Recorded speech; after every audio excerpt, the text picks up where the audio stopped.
Buckle up, boys. Time to go to work.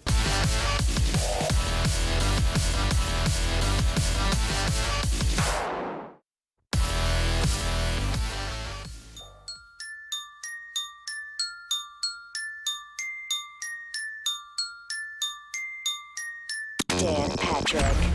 Bringing you the best in sports talk. I really appreciate your guys' sports talk radio when it comes to this stuff. The best in interviews. Adrian Wojnarowski. You're going to watch. I'm going to watch. This is the Dan Patrick Show. Rod Walker, sports columnist for the Times-Picayune. Michael Thomas, Malcolm Jenkins. How do you recover from that if you're Drew Brees? I think the players may accept him quicker than the fans will, just because the players, at least they'll get a chance to be around him every day and they'll see if he's genuine and if they believe in him or not. Fans only see Drew Brees on Sundays, so for them, it'll take some time for them to get back on the Drew Brees train. Broadcasting from the Mercedes Man Cave, this is Dan Patrick. Made it to a Friday. It's a Traeger Meat Friday at that. Boys are here ready to go. Come on in, stay a while, spend some time with John Smoltz, Hall of Fame pitcher, working for the MLB Network.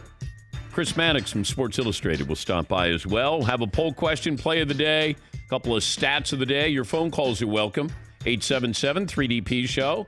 Email address dp@danpatrick.com. Twitter handle at DP Show. Say good morning to our great radio affiliates, including the Fox Sports Radio lineup. And you can watch on youtube.com/The Dan Patrick Show. It's been pretty good news this week for the sports leagues coming back. The NBA is coming back. NHL is back. MLS is back. NFL still on target to open his schedule. There's one exception that's becoming even more glaring every single day. Where is baseball? It's gone from, maybe they're just negotiating, they'll work all of this out, to players and owners really don't like each other. Maybe they salvage something here. It's hard to believe that they would forego an entire summer. But at least publicly, nothing positive is coming out. Both sides seem entrenched in their point of views. And they canceled the season back in 1994. No World Series, and the sport suffered. And if not for Cal Ripken's streak and Sammy Sosa, Mark McGwire's home run record chase, I don't know where we would be right now. I'm not sure that they ever really recovered from 1994. Not coming back now would risk falling even farther down the sports food chain. Hopefully it's all posturing and baseball will come back soon. But as of today, hard to feel confident baseball knows what it's doing or where it's going. There are proposals that went from the players won over 100 games. The owners would like to have 50 games. And then we thought, well, of course, they'll meet in the middle. Now you're talking about a 48-game schedule, the owners. Owners talking about how much they lose every single game without having fans in the stands. Still have revenue from local TV deals. But if you're a player, especially a pitcher, and I said there's going to be a 48-game regular season, are you going to risk that? 25% of a season for 25% of your salary. And if I'm a pitcher, a starting pitcher, I would really have to question that. Now, you do have the safety precautions you have to factor in, but let's just look at the monetary aspect of this. If I'm a pitcher, do I want to risk going out there, rushing to get in shape? Now the 50-game schedule, 48-game schedule. How are you going to use me? If I'm an ace, are you going to use me even more? Because with 50 games, we might have a chance to make the playoffs. We might have a chance to win our division. You might be using somebody a little bit more than you normally would. What are the pitching rotations going to look like? If I'm a hitter, I'm okay with this. But a pitcher, I really have to question this just from that aspect. Now, we can talk about COVID-19 and safety precautions. I do believe that baseball will be able to do that. Being an outdoor sport, you're not in contact with each other. I do believe baseball will be able to provide some kind of safety precautions there. But if I'm a pitcher, I would really question, do I want to come back for this? This program is brought to you by the great folks at LegalZoom. You don't have to leave your home. They will make sure you can take care of your loved ones. That's why LegalZoom has made it easy to set up the right estate plan without leaving your home. Take care of your family today. The right estate plan at LegalZoom.com. McLovin, you got a poll question for me today. Okay, so the NBA is coming back. They have afternoon games and night games, apparently, in the regular season. Which team will get the most primetime games? I'm only going to give you actually two choices unless you can think of anybody else. Is it going to be the Lakers or the Pelicans? Lakers. I think it'll be the Pelicans because at the beginning of the season, it was Pelicans. Well, I think they're going to get a lot more airtime than they deserve, but you do have Zion, and this is marketing. This is PR. This is get our product out there. We want you watching. We want you engaged, and let's enjoy Zion while you can. But the Lakers are going to get the most primetime games. I would think they know they have the Lakers in the playoffs. That's why maybe they push Zion. But, okay, who gets the least? And let me give you these choices. Oh, boy. I know you don't like to be me, but let's be honest here. Spurs, they're a strong contender there. The Magic, the Wizards. And I know you and Seton love the Kings, so I don't know if I could put them on the list. But well, I like the Kings, but it's always a train wreck. Because I thought they were going to make the playoffs this year. Do I get credit for them almost, like they're sort of almost in the playoffs? they could make it. Yeah.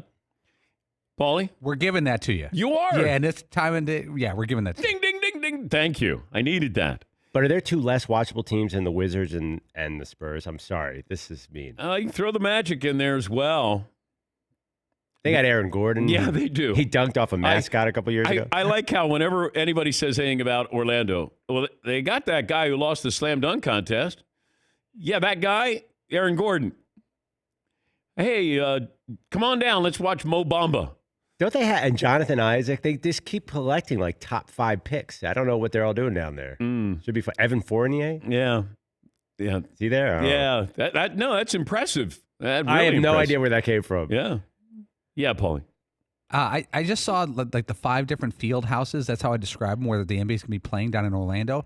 You ever watch Summer League basketball? Yeah. And there's a mishmash of people there, and it's kind of quiet, and it feels like a casual run.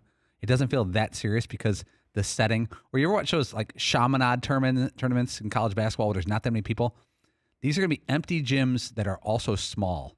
But the players are going to be wearing their full uniforms. Like they're going to look like they're in the middle of the NBA Finals, but they're going to be playing at like junior college type facilities. Well, they've had this in Vegas, but they had crowds there. They had Summer League games in Orlando, and there's no depth to the arena. There's no ambiance there. I don't know what they're going to do with the cameras to dress it up a little bit. The angles can help a little bit there.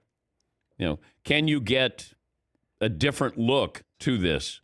And I think that would be important with the NBA. I guess the players are going to be housed in one hotel because there was talk that, hey, you're going to get to pick your hotel depending on your seed here. Now you got all of these NBA players in one hotel. It's the NBA's real world here. That's a Brian Windhorst report that they're all staying in one hotel, yeah. Because it makes it easier to contain the safety precautions. And I guess that you can they're calling it in the bubble. You can get out of the bubble to go play golf. I don't know how much socializing you're going to be able to have. This is going to be a fascinating test. It really is. Like, how do we make this happen? Remember, we see these movies where somebody is living in a bubble and hey, can you survive in a bubble? How long can you survive in a bubble? Didn't they have a show where it's like you were under glass for... Well, Biodome with Stephen Baldwin and Pauly Shore, classic. Underrated. One of the great movies. And there was a 70s movie about a bubble boy, right? That's different. Okay, that was John Travolta. Yeah, he was one guy Boy in the bubble. Yeah, boy in a plastic bubble. Yeah, boy in a bubble. Yeah. Good movie though. Heartbreaking. All right, so that's what's happening with the NBA. They at least have a plan, and they're going to be able to, I guess, roll this out at the end of July. Home court advantage. There is no home court advantage, and I wonder, and I want to ask Chris Mannix about this. There have to be a couple of teams that you're looking at as spoilers here, because. Remember, you had players, the Bucks did this with the Greek Freak. They were load managing the Greek Freak this season. He was playing 30 minutes a game. Kawhi Leonard, load managing. All of that's gone. That's not an advantage because everybody is load managed thanks to the coronavirus. You don't have that advantage with Kawhi. He's fresh coming back for the playoffs. The Greek Freak, the same way. James Harden might benefit. Because normally he's run down by the time we get to the postseason. Load management, not going to factor in this year. Yeah, McLevin. I don't know if that's a poll question, but I feel the empty arena is so unfair to the number 1 seeds, both the Bucks and the Lakers. I know I'm not saying asterisk or anything, but it just feels like a real misjustice that they work so hard to get the 1 seed. I don't know what else you could give them, though. I mean, desperate times, desperate measures. We just have to get through this season. Hopefully you get true championship caliber basketball in the finals, the Eastern Western Conference finals. Hopefully. But then there's part of you that's saying, are the Celtics one of those sneaky outlier teams where you go, man, they're one of the younger teams in the NBA, but they can win it all? Does Philadelphia, with Ben Simmons coming back, are they going to be ready to go? Will they be healthy enough? Is Toronto going to be a sneaky team? You want to know who can start in right away and be good, because you have 8 regular season games and then the playoffs start. And there were certain teams at the end of the year where you started to see some progress, certainly with the Pelicans. But I don't know if where they are to win that many games and then the matchups to try to be a spoiler there. But I do think that you have 1 or 2 teams that could be, wow, I didn't expect that. Yeah, McLevin. One team shot up dramatically in the Vegas odds yesterday. I saw this story. The Brooklyn Nets. They're afraid that they don't want to get caught flat-footed if KD does come back. So it shot up crazy high. Wouldn't that be amazing? I know I'm being fantasy here. But is Kyrie playing? They say they don't. The story said Vegas doesn't want to get caught if Kyrie and KD come back. They don't know anything that no one else does. I haven't heard much about Kyrie. I've heard a lot about KD in that he looks good, but we haven't seen him in game-like situations here. I guess if you're thinking he's healthy, everybody signs off on it, he feels healthy, you got a chance to maybe steal the Eastern Conference. I guess you do. I mean, if Kyrie and Durant come back, you have a chance to steal the Eastern Conference. Yeah, Paul. Yeah, you've been saying for months that you wouldn't even consider having Durant back, but with this new policy and the season being even a month later than we expected a while ago, the Nets are a 7 seed, but now that seeding is gone as far as home court advantage, which they would not have had at all in the playoffs. But you could steal something. You could, like you said, you could steal a title, maybe. But the concern I have is you have the games are not spread out now. And if you're bringing back guys who have been injured, certainly with an Achilles with Kevin Durant, he doesn't get a rest period of 2 or 3 days in between games. You're going to have, a finite amount of time to get all of these games in there. And that would be my biggest concern if you're bringing back somebody from that kind of injury. Durant might be ready to go, but can he play back-to-back games? Can Kyrie play back-to-back games? And is it worth the risk with this kind of season under these circumstances? And that's why I would caution against it. Yeah, McLevin. You know how when the NFL comes back, a lot of guys have soft tissue injuries? Like, don't you afraid they're going to ramp up so fast and be at intense levels that they're going to be blowing out knees and things? Can you help somebody help themselves? Durant's going to want to play. And then you have to say, no, you only get to play 25 minutes. Now there's a game, hanging in the balance. Do I put him in because all of these games mean so much now? That would the risk that I would have. The risk and the reward is not great enough. Let's say something happens to Durant. Now I've lost him for another year, or something happens to Kyrie. Brooklyn should just pace itself. Okay, you have time. Don't rush. And this is not the year to try to do this. 60-1, I believe, is what. No, they went from 150, I believe, the Nets, to 60-1 to win it all. Well, this quote from Caesar saying he didn't want to post 150. I'll find out what they were before this. Okay. Yeah, Caesar's director of trading, Jeff Davis, says, I would rather be cautious and deal 60-1 than get hurt when we hear the news Durant and Irving are returning. I don't want to post 150-1 odds. And the problem is you take a bet of a couple of thousand and it pays 300,000 and you're stuck if Durant is good. This according to Caesars. Do you have the odds there?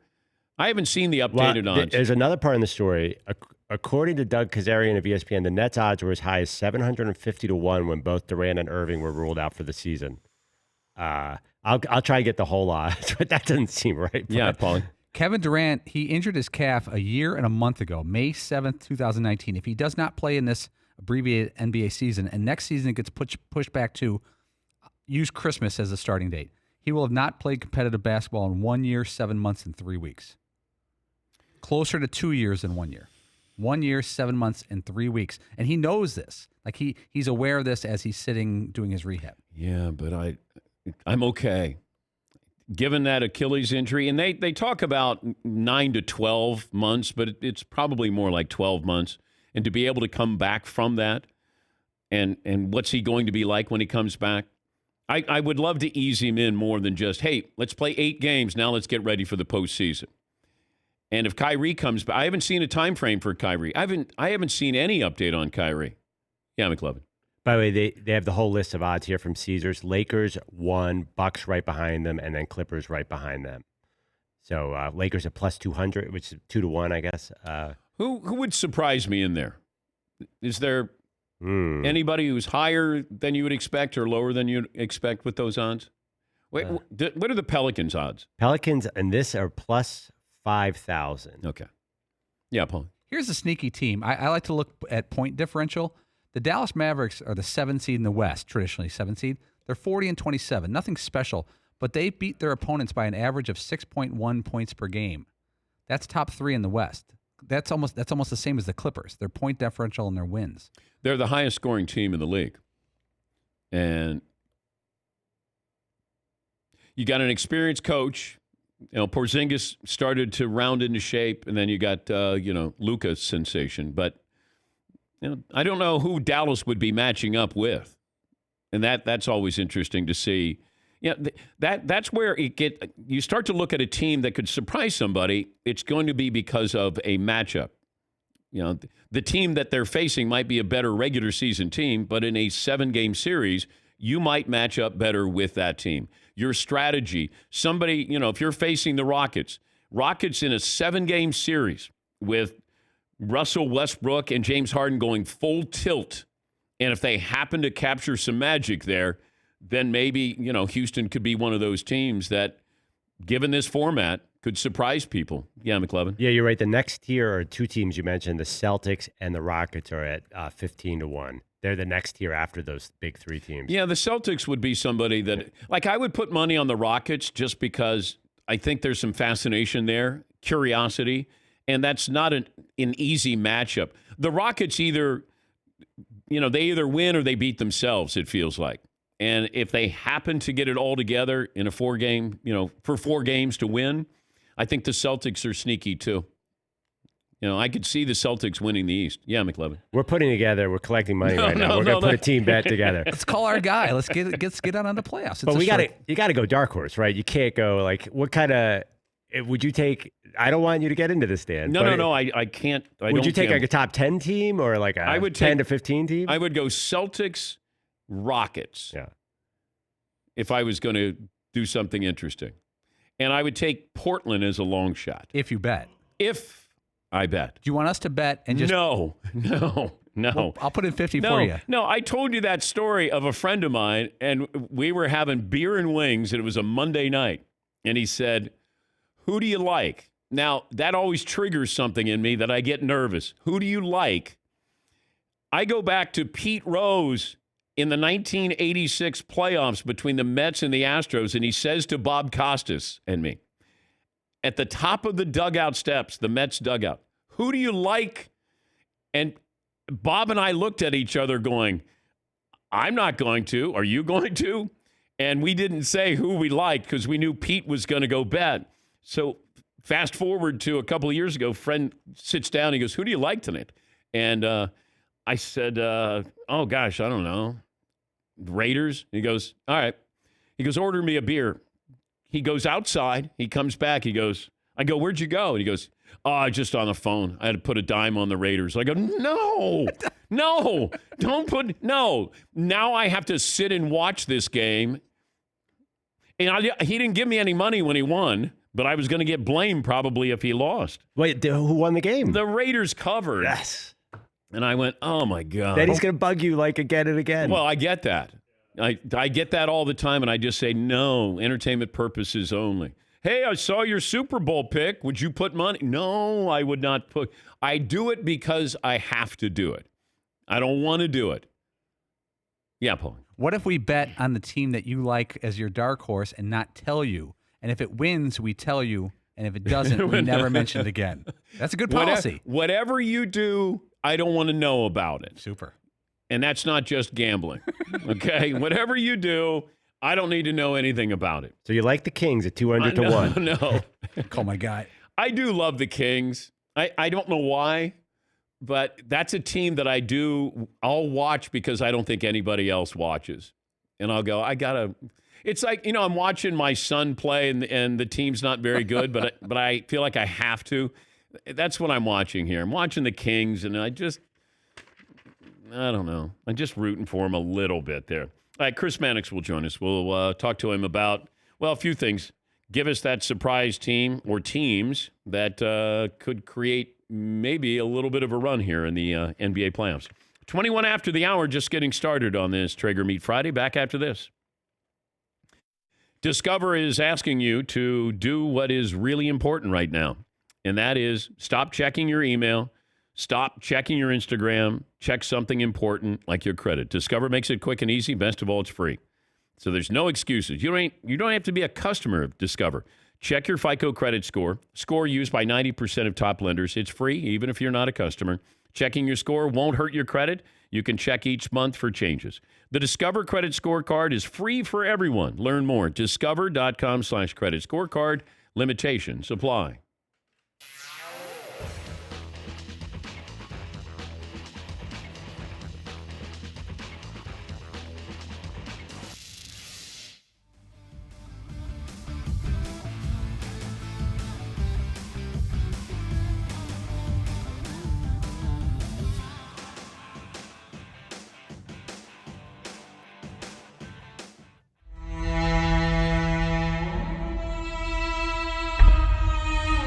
Is the Charles Barkley story true? Did he fly you into Chicago during the NBA Finals or buy your ticket or to heckle Jordan? No, that was into Phoenix. Into Phoenix when he played for Phoenix. Charles Barkley was really my favorite player. He used to leave little notes on my seat saying, "Robin, I hope you don't give me a hard time tonight." He gave me the game ball a few times.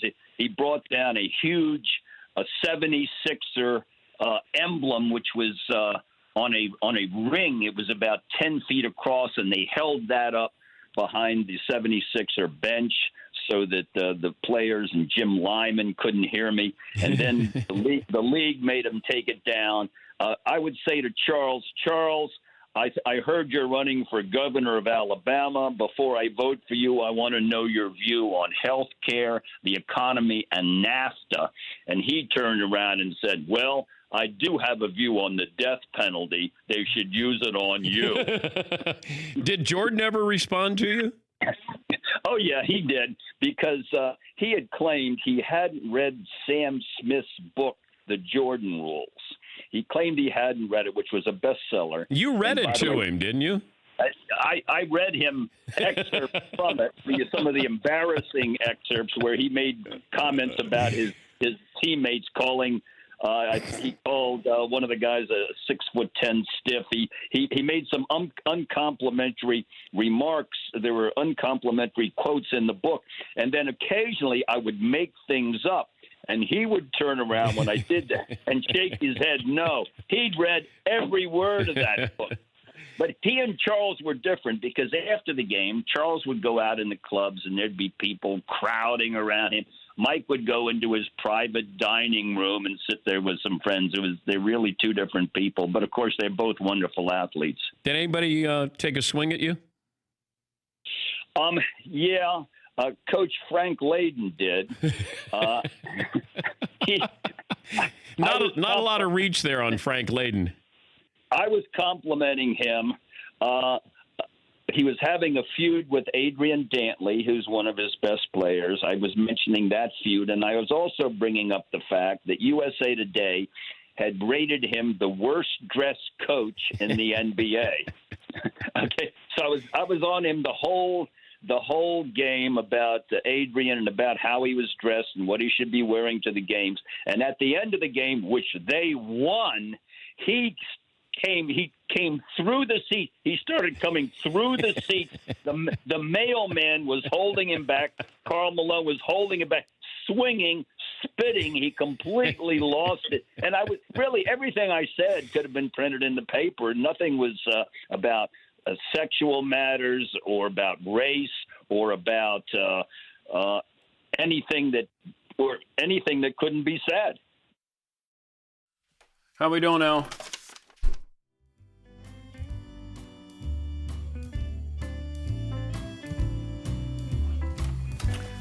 I got some mail. This is from John Marama in Phoenix. My wife and I watch each day. Thank you for all that you do, making the show fun and entertaining, providing quality time that my wife and I share together while watching. I like to bring couples together. He sent me a Maury Wills bobblehead doll, but that one got broken, and he's tried it again. This time there was some packing in there. There's a Maury Wills bobblehead, I think, but that's very nice. Thank you, John. Appreciate that.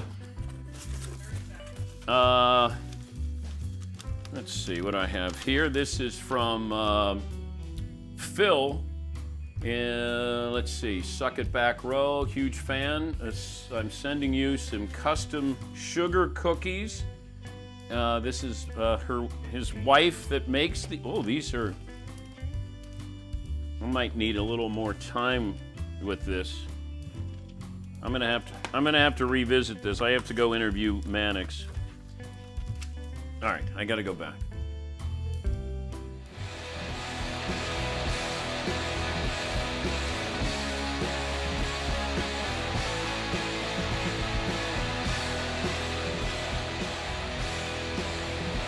We'll settle on a poll question. Phone calls are always welcome. 877-3DP-SHOW. Email address dp@danpatrick.com. Twitter handle @DP-SHOW. Kevin Durant had a long layoff earlier in his career. He missed the last 2 months of the 2014-15 season with Oklahoma City. He went over 8 months without playing a game. In his first 7 games of the next season, he averaged 30 a game, shot better than 50%. Soon after that, he strained a hamstring and missed 6 games. Yeah, the rush to have him come back, I get it, that you feel like the Eastern Conference is maybe there for the taking. I don't know about Kyrie. Did you get an update on Kyrie's health at all? Did anybody see anything on this? I mean, he is a man of mystery. But, yeah, we were talking about if Durant comes back. Vegas is already lowering their odds just in case Durant and Kyrie coming back. Chris Mannix covers the NBA, senior NBA writer from Sports Illustrated. His most recent column in SI, finally the NBA has a format. Now the real work begins. Chris, good morning. How are you?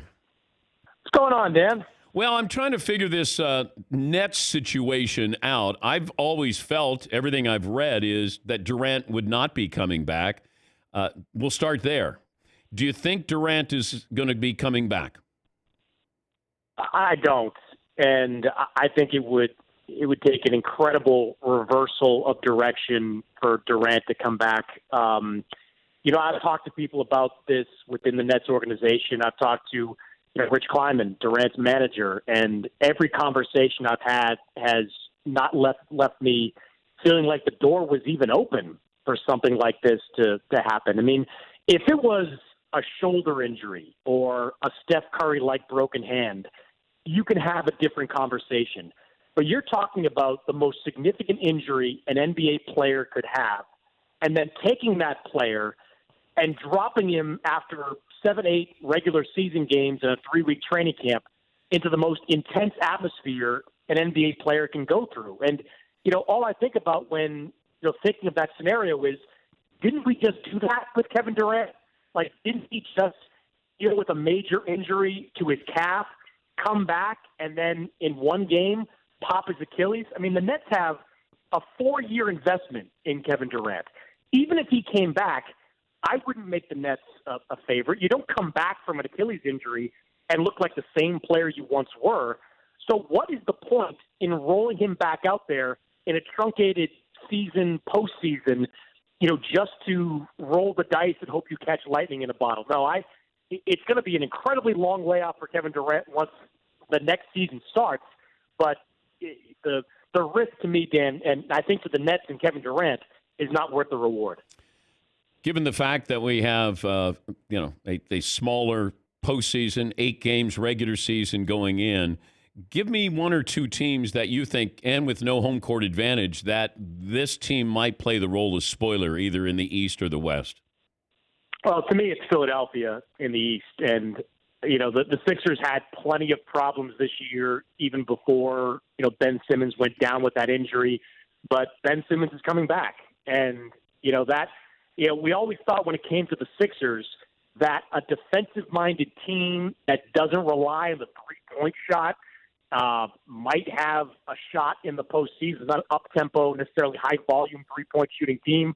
Like, these playoffs almost are built for a team like Philadelphia. Like, when you have teams coming back, you're just not going to be able to get your skills sharp enough to be the kind of perimeter shooting team that you were prior to this. A lot of these players have not been even doing much in the way of one-on-one work. Some of them haven't even been shooting for the better part of the last couple of months. So you're going to see a lot of college basketball-like shooting numbers, I think, in the regular season and the postseason.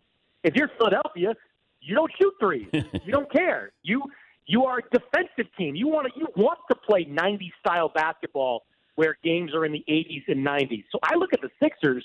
Their chemistry is always an issue, but from a talent perspective, this might be perfect for them. Like, they could wind up being a team that not only wins the first round series, but they could make a run all the way to the finals. Like, I think that this is just one of those weird scenarios that sets up really well for Philadelphia. Wait, are you doing this because McLovin is so excited? What, McLovin? I told you, and I take it back. I said, don't book Maddox today, and now I think it totally paid off. Book Maddox. Thank you, Perloff. I appreciate that. Is it fair to the Lakers and Bucks that there is no home court advantage for these two teams, considering what they did during the regular season? There was no way to give them something for what they did during the regular season. No, it's not fair. But life's not fair. I mean, it's the way it goes in the current climate. And there were all these suggestions. You read about some of them. There were even more from the people I've talked to about finding ways to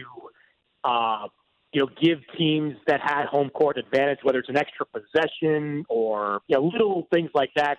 But what you heard Adam Silver say last night lines up with some of the stuff I've been writing for the last couple of weeks. The NBA badly wants to protect the integrity of the playoffs. And Michael Jordan said this to Adam Silver, and Adam Silver has believed this all along. You don't want to screw around with gimmicky stuff once you get to the playoffs, because that threatens the credibility of the champion. So if you want to, I don't even know if this is possible, but if you want to find a way of shipping the Lakers floor to Orlando and playing games on it, great, do that. But that is as far as it goes when it comes to giving them an advantage. I don't know if it's the floor as much as it is the fans that you need to ship to give these teams their home court advantage. How about you just send Jack Nicholson and a fan to be named later? I mean, I'm all for sending, the super fan of every team down there. Like Clipper Darrell, in the stands imagine how his voice would echo in an empty arena. Send somebody for each team. But this is just, this, man. This is just the way that it goes. This is the best of a bad situation. There's no way to fix it or to make it any more palatable. So teams are going to have to deal with the consequences. Talking to Chris Maddox from Sports Illustrated, senior NBA writer. How is the NBA going to issue press credentials?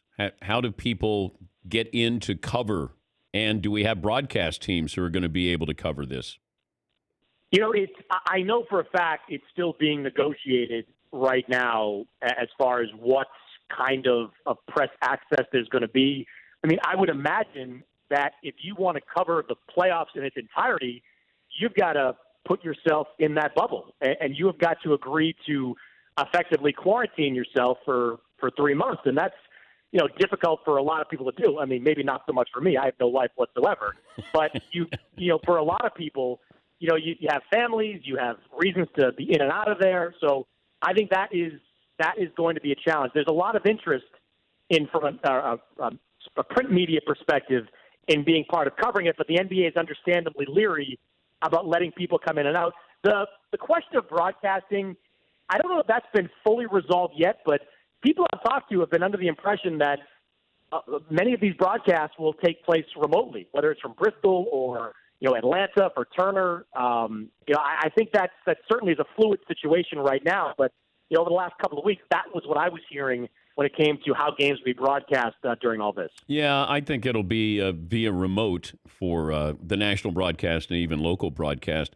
The NBA season, if there's a Game 7, would end on that Monday night in mid-October, and then there's a quick turnaround, and the commissioner talking about starting the 2021 season on December 1st. Seems aggressive. Why start December 1st with games? Why not wait till Christmas? Well, starting December 1st is all about finishing like end of June. It's all about trying to recalibrate the schedule in one season. Like as of now, they don't want to play into next summer. So if you start December 1st, you might have to sandwich some games closer, do some things you don't necessarily want to do with spacing, but you can get back on a regular calendar. I think it's a mistake, and I think it's one that, as you saw, Michelle Roberts has already commented on this. Like, you're going to have a union problem with negotiating that type of quick turnaround. But I think the NBA's got an opportunity here, Dan, to start the season on Christmas when most people start caring about basketball anyway. So you use that as your launching point, and then play into the summer on a regular schedule. Try to get some valuable data to see if summer basketball actually works, if the ratings go up, if getting away from the NFL actually makes some sense. If it doesn't and your ratings plummet for 1 year, okay, end of August, which is when a December start would probably put you, you can find a way to get back on track in the 2021-2022 season. But right now, I think this is a golden opportunity for the league to do what a lot of people internally already want to do, and something they can chalk up to the pandemic. And that doesn't even include the fact that it's good business to push even further down the line to get fans potentially back in the stands for next season. Who's your prediction? Well, I started this whole year saying the Lakers wouldn't make the playoffs, or at least would be more likely than not to not make the playoffs. So I'm going to take the Lakers to win the whole thing. Let's just do a complete 180. But I'll tell you, Dan, I am going to go out on a limb, and I'm going to say Lakers-Sixers in the finals. Okay. You're not picking your Celtics, huh? I look at the Celtics, and I look at the Bucks, and I look at how reliant they are on the three-point shot. Like, that to me is a big variable in all this. Like, how are these guys, what kind of skills are these guys going to have when this game comes back? Like, the Bucks, Giannis doesn't shoot threes, but everybody else does. Like, that's a five-out team. Like, they want everybody else but Giannis behind the three-point line launching. And if you're missing a lot, and that leads to, like, what do the Sixers do well? They force misses, and they play up and down in transition. They don't shoot threes. They don't even shoot long twos well. But they get up and down in transition and create opportunities. And that's why I think Philadelphia, if Simmons is well and their acts together, I think they could make a run. Did you care about this CBS poll about the greatest shooters of all time? I mean, not really. It's obviously subjective. So, I mean, I don't even know who's on the list at this point. Well, it was, let's see, Klay Thompson. Steph was number one. Klay Thompson, I think, was two. Bird was in there. Reggie Miller in there. Ray Allen was in there. And probably Kevin Durant was in there. It's like types of shooters, though, right? Like, Steph Curry, like, greatest off the dribble 3-point shooter I've ever seen. Ray Allen, maybe the best standalone 3-point shooter I've ever seen. What Reggie could do, like, in clutch moments, and the best of both worlds in that way. It's just, you almost have to break it down into silos and say, here's the best, this type of 3-point shooter. Yeah, I know it's meant to have us get riled up and argue, and nobody's arguing with Steph Curry. Klay Thompson might be a little recency biased. He's a wonderful shooter. How did everybody miss on Klay Thompson when he was at Washington State? It's a good question. I don't think they saw him as being like he was a very good defender, a very good 3-point shooter, but I think if I think back to what was going on back then, I think they saw him more as one-dimensional. I don't think they saw him being and becoming the complete player that he was. I mean, he was still a lottery pick. Like, he was still a well-regarded player, but I don't think they saw the diversity of the skills that Klay Thompson has shown in his time as a pro. I remember Mark Jackson, the former Golden State head coach, we had a private conversation, and this is when they were thinking about Kevin Love for Klay Thompson straight up. Yeah. And I said, man, that gives you a whole different look. You know, he can shoot threes, he can rebound. He goes, Klay Thompson is the best two-way guard in the NBA. And I went, really? He goes, in my opinion, he goes, we would never even consider that trade. Yeah, and they really didn't either on Golden State's side. It's been documented well over the years, but they didn't really give that more than enough thought. I mean, again, you see guys be great defensive players in college. I don't think anyone saw Klay becoming the stopper that he became in the pros. But we can, there's so many, almost. How about Kevin Love for O.J. Mayo happening? That to me stands for one of the most lopsided deals in draft history. Yep. I was right there. Paulie and I were arguing, and I said, Kevin Love ceiling 15-8. You know, O.J. Mayo might be a guy who can get you 20, 25. You know, play some defense, and that didn't go well. I hate to say it, Dan, but I was kind of having the same argument you were at the time, more towards Mayo. You have to remember too that Kevin Love back then was doughy. He just didn't look like he didn't have an NBA body, and there were people at the time that, I had one team expressed to me they thought Kevin Love might have an eating disorder, that he'd never. Be able to develop the kind of body that he has developed that made him a great NBA player. So credit to Kevin Love for turning his entire physique around in the NBA. And O.J. Mayo averaged 19 his rookie year. He was first team all-rookie. But Kevin Love improved himself. He got better. You know, the fact that he put in a 30-30 night,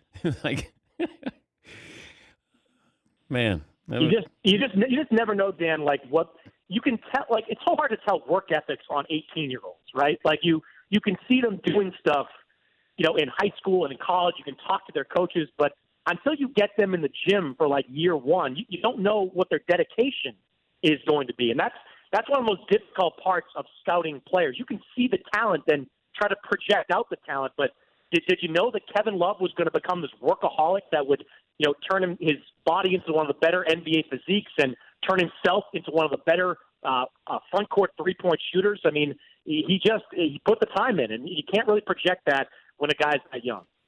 Thank you, Chris. Enjoy the weekend. We appreciate your time as always. You got it, Dan. That's Chris Mann, Sports Illustrated, NBA senior writer. No other show in America is talking about O.J. Mayo today but this one. We'll take a break. Play of the Day's up next here on The Dan Patrick Show.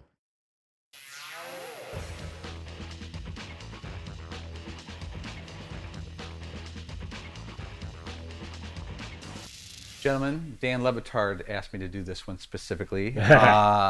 Today is National Turkey Burger Day, Dan. Now, I'm a burger purist. I like my hamburger to have ham in it. Thank you. I've had turkey burgers before. Not a lot, but I've had them before in situations where I really couldn't get out of it. And prepared decently, passable. Now, the question for today is least horrendous burger. Veggie burger. Oh, Jesus. I could do that. Turkey burger. Or horrible, fatty, salty chain restaurant burger. Least. Got my answer. Least. Huh? I got my answer pretty quickly. So which one would you want of these three? To recap, veggie burger, turkey burger, horrible bastard chain restaurant. Paul, you're leading the witness because that turkey burger has vegetables in it. That is not. This looks like a veggie burger. That's not a great turkey. There are burger. little green things. What the heck is that? Well, the way that you get a good turkey burger is to load a bunch of stuff on it so you don't actually taste the turkey burger. Got it. You need to put avocado on there, some kind of sauce, a tomato, hide the weird some lettuce. ketchup, You need extra stuff, and then you eat it and you're like, man, this isn't bad. Yeah. Steve brings up a great point. A hamburger, in a way, is a carrier for the things that you put on top of the hamburger. That's the best part, in my opinion. If the boat that's carrying all the goodness is not itself good, it collapses upon itself. Like the foundation of a house, Dan. It sinks. It sinks. A good hamburger you could eat just straight up hamburger on a bun, and you're like, man, this is good. And then you could add some things on top of it. Those other things, you kind of have to cover up. If you're trying to hide the taste of the meat. So you would eat it, but you wouldn't eat it without ketchup and mustard, right? I'm saying you could if it's really a good could burger. if it's fantastic. You could eat it and be like, wow, this is still pretty good. I think you guys are over. I don't think anybody eats a plain hamburger on a bun. There's no hamburger that good. You're missing. I think you're missing. I hear the your point. point, but most people I don't know don't. that you but do. you could. I am a huge ketchup mustard guy. Like I love just piling on the mustard. ketchup mustard. So the hamburger is not a big deal to me. I don't enjoy the hamburger. We'll that continue this, but let's recap. Dan, veggie, turkey, or salty, fatty chain restaurant? I'm going veggie. Okay. Just because I kind of opened my eyes Shred fat. to this a couple of years ago. Seton? That's interesting news, considering the years of ridicule I've been. Anywho, Move past oh yeah, just let go. Don't hold on to it. I might go veggie burger in that situation too. Really? Yeah, that looks like a pretty good one. Okay. Toddler? I think I'm going to go with that fast food burger. I'm not a fan of mustard or pickles, but I will take, even as is, I'm going to go with that one. Shocker. McLovin? Now, I understand that Derrick Henry, the Titans running back, went to an all-vegetarian diet, and he's ripped. So I'm tempted, but I'm with Todd. That fast food one, I would house like 20 of those. There it is. Happy National Veggie. I love the pickles, too. Oh, I'm such a pickle fan. You guys have put pickles on burgers? I like a half sour pickle, Love like with a pickles. corned beef, Yeah. not on my hamburger.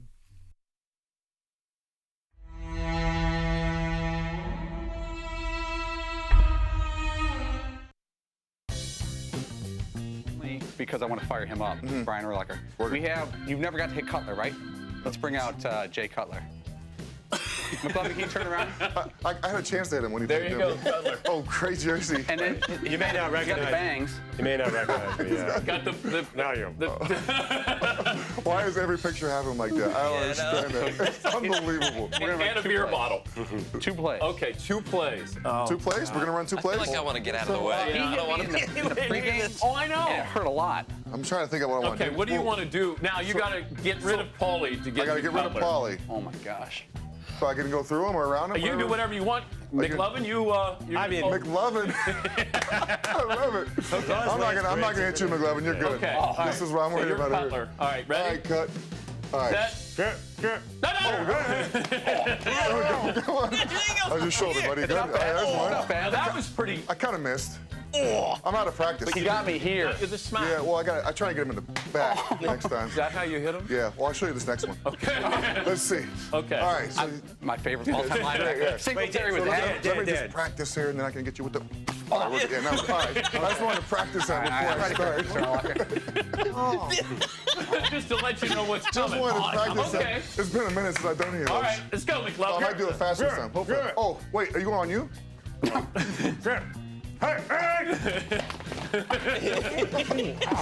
nice to him. I was a little high on that one. Paulie, I stood up a little cut bit. him. I would have cut blocked him. All right, Now, what's that head slap? Oh, you want the head slap? Just a little. That's a good one. That's illegal now. The spotter just called down. That feel good? Ears ringing. That was fun. Thank you. Wow. I like that.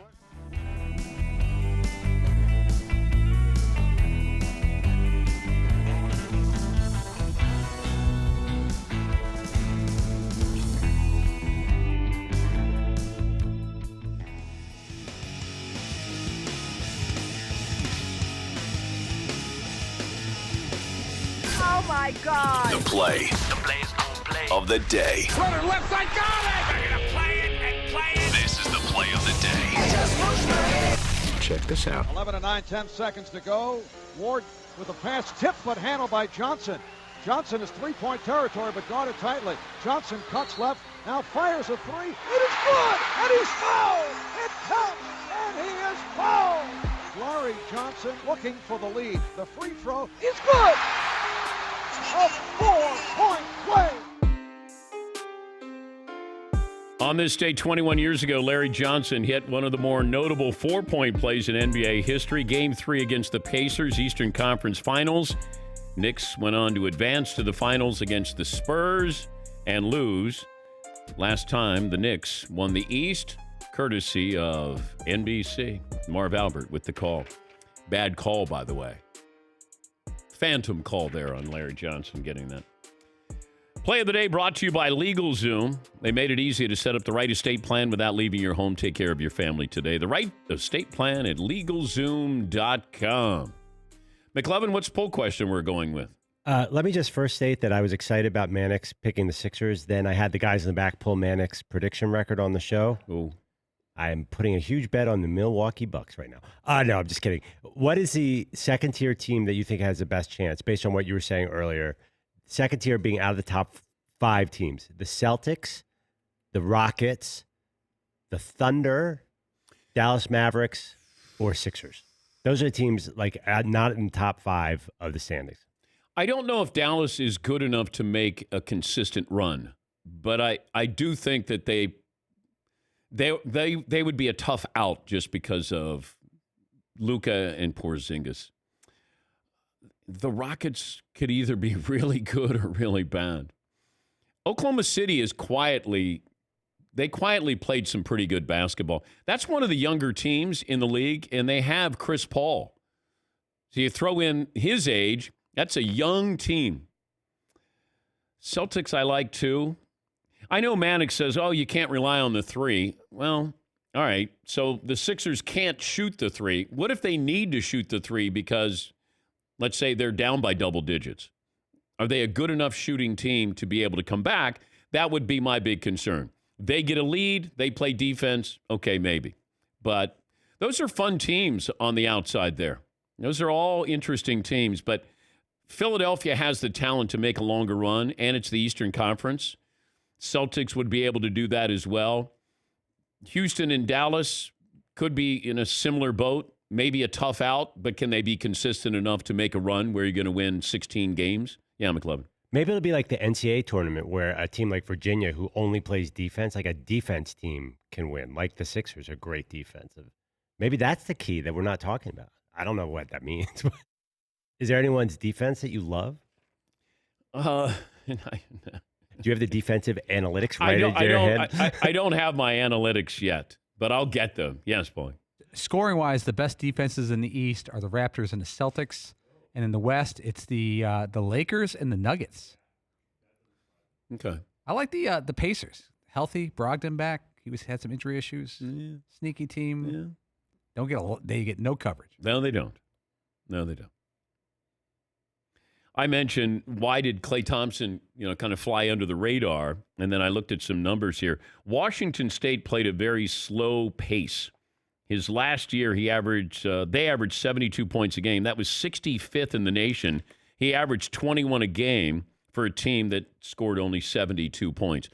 But even if it's a slow pace, even if you have a guy getting 21 points a game, if I'm looking at a great shooter, one of the great shooters of all time, Ray Allen, when you saw him in college, you knew he was great. When you saw him in the pros, you knew he was great.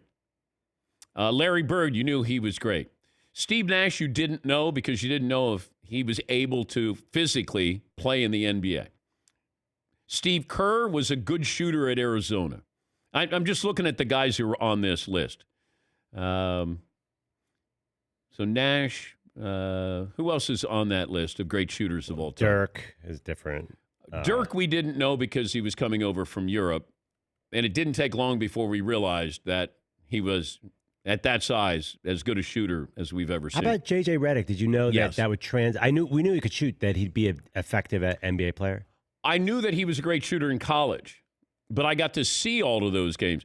J.J. Redick had as pure of a shot as I've ever seen in college basketball, because when he made shots, there were times when the net didn't move.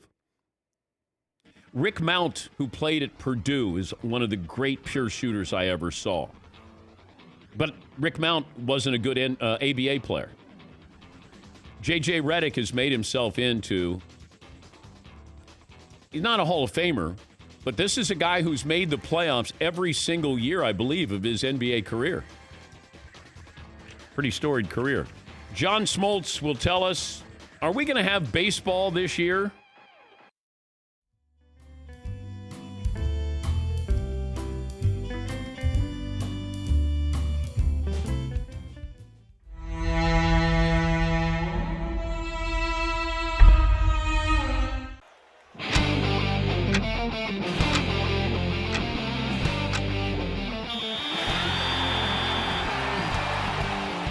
Paul Pabst here for the Dan Patrick Show. 5 good seconds. Very exciting day. We're at Upper 90 in Brooklyn with some MLS stars.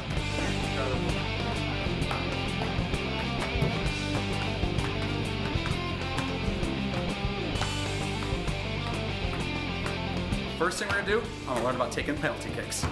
Oh.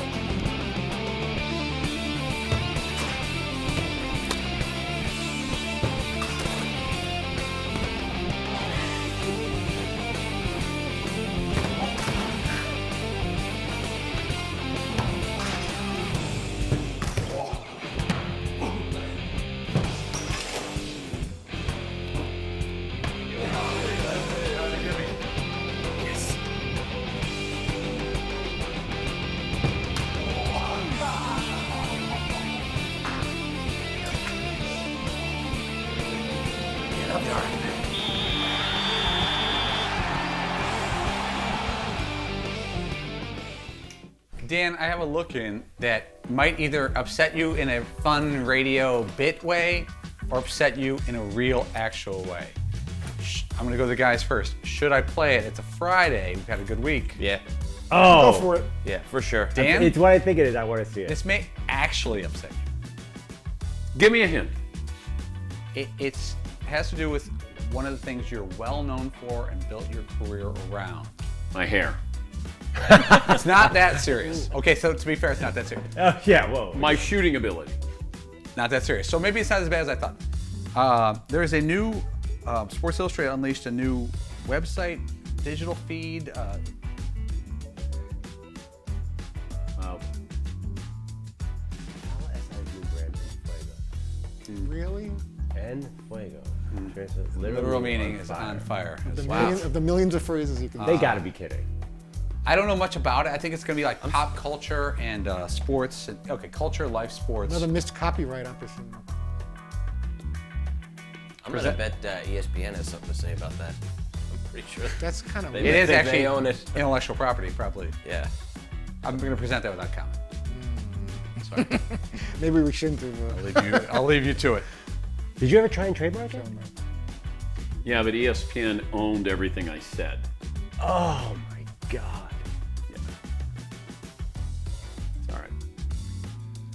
All right. I got to probably. I'll see you guys tomorrow. He's done. Yeah.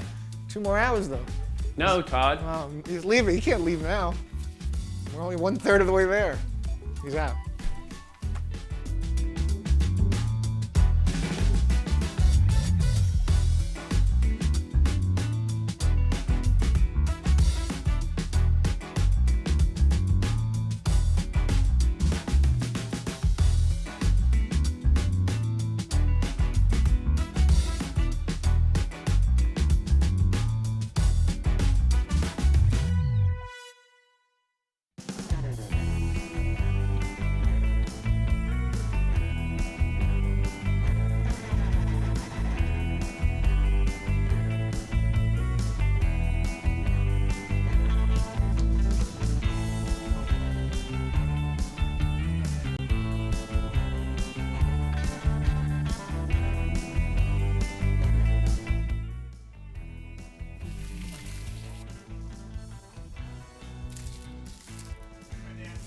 I got these cookies from A Little Something Baked. This is Jessica Myers who sent these in, and she did a wonderful job. Thank you, Todd. Stat of the day. Section row seat, Tampa Bay. Suck it back row. Dan Patrick Show.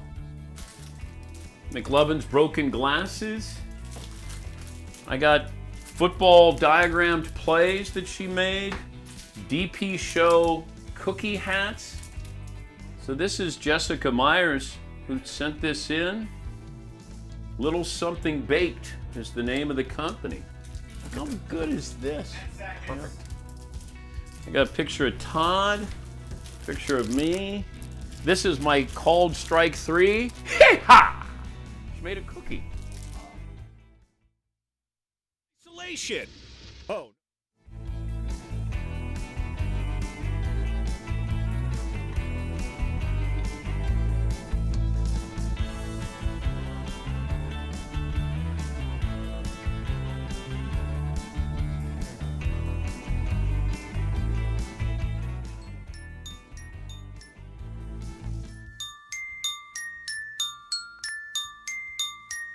Dan Patrick. Bringing you the best in sports talk. I really appreciate your guys' sports talk radio when it comes to this stuff. The best in interviews. Adrian Wojnarowski. You're going to watch. I'm going to watch. This is the Dan Patrick Show. Rod Walker, sports columnist for the Times-Picayune. Michael Thomas, Malcolm Jenkins. How do you recover from that if you're Drew Brees? I think the players may accept him quicker than the fans will, just because the players, at least they'll get a chance to be around him every day and they'll see if he's genuine and if they believe in him or not. Fans only see Drew Brees on Sundays, so for them, it'll take some time for them to get back on the Drew Brees train. Broadcasting from the Mercedes Man Cave, this is Dan Patrick. Welcome to the program. It's hour 2 on this Friday. Got the Traeger fired up. I don't know what we're having, but I just know I got the Traeger fired up. Meat Friday. NFL is allowing coaches to return to team facilities today. You'd have to imagine players won't be too far behind. And it's good news if you're a fan who wants to see the season start on time. I guess the talk around the NFL has been different than other sports. It's basically been full steam ahead. If you're going to have the draft, okay, it's a virtual draft. If you're going to have the schedule release party, they're doing all of these things in real time and trying to adhere to a schedule.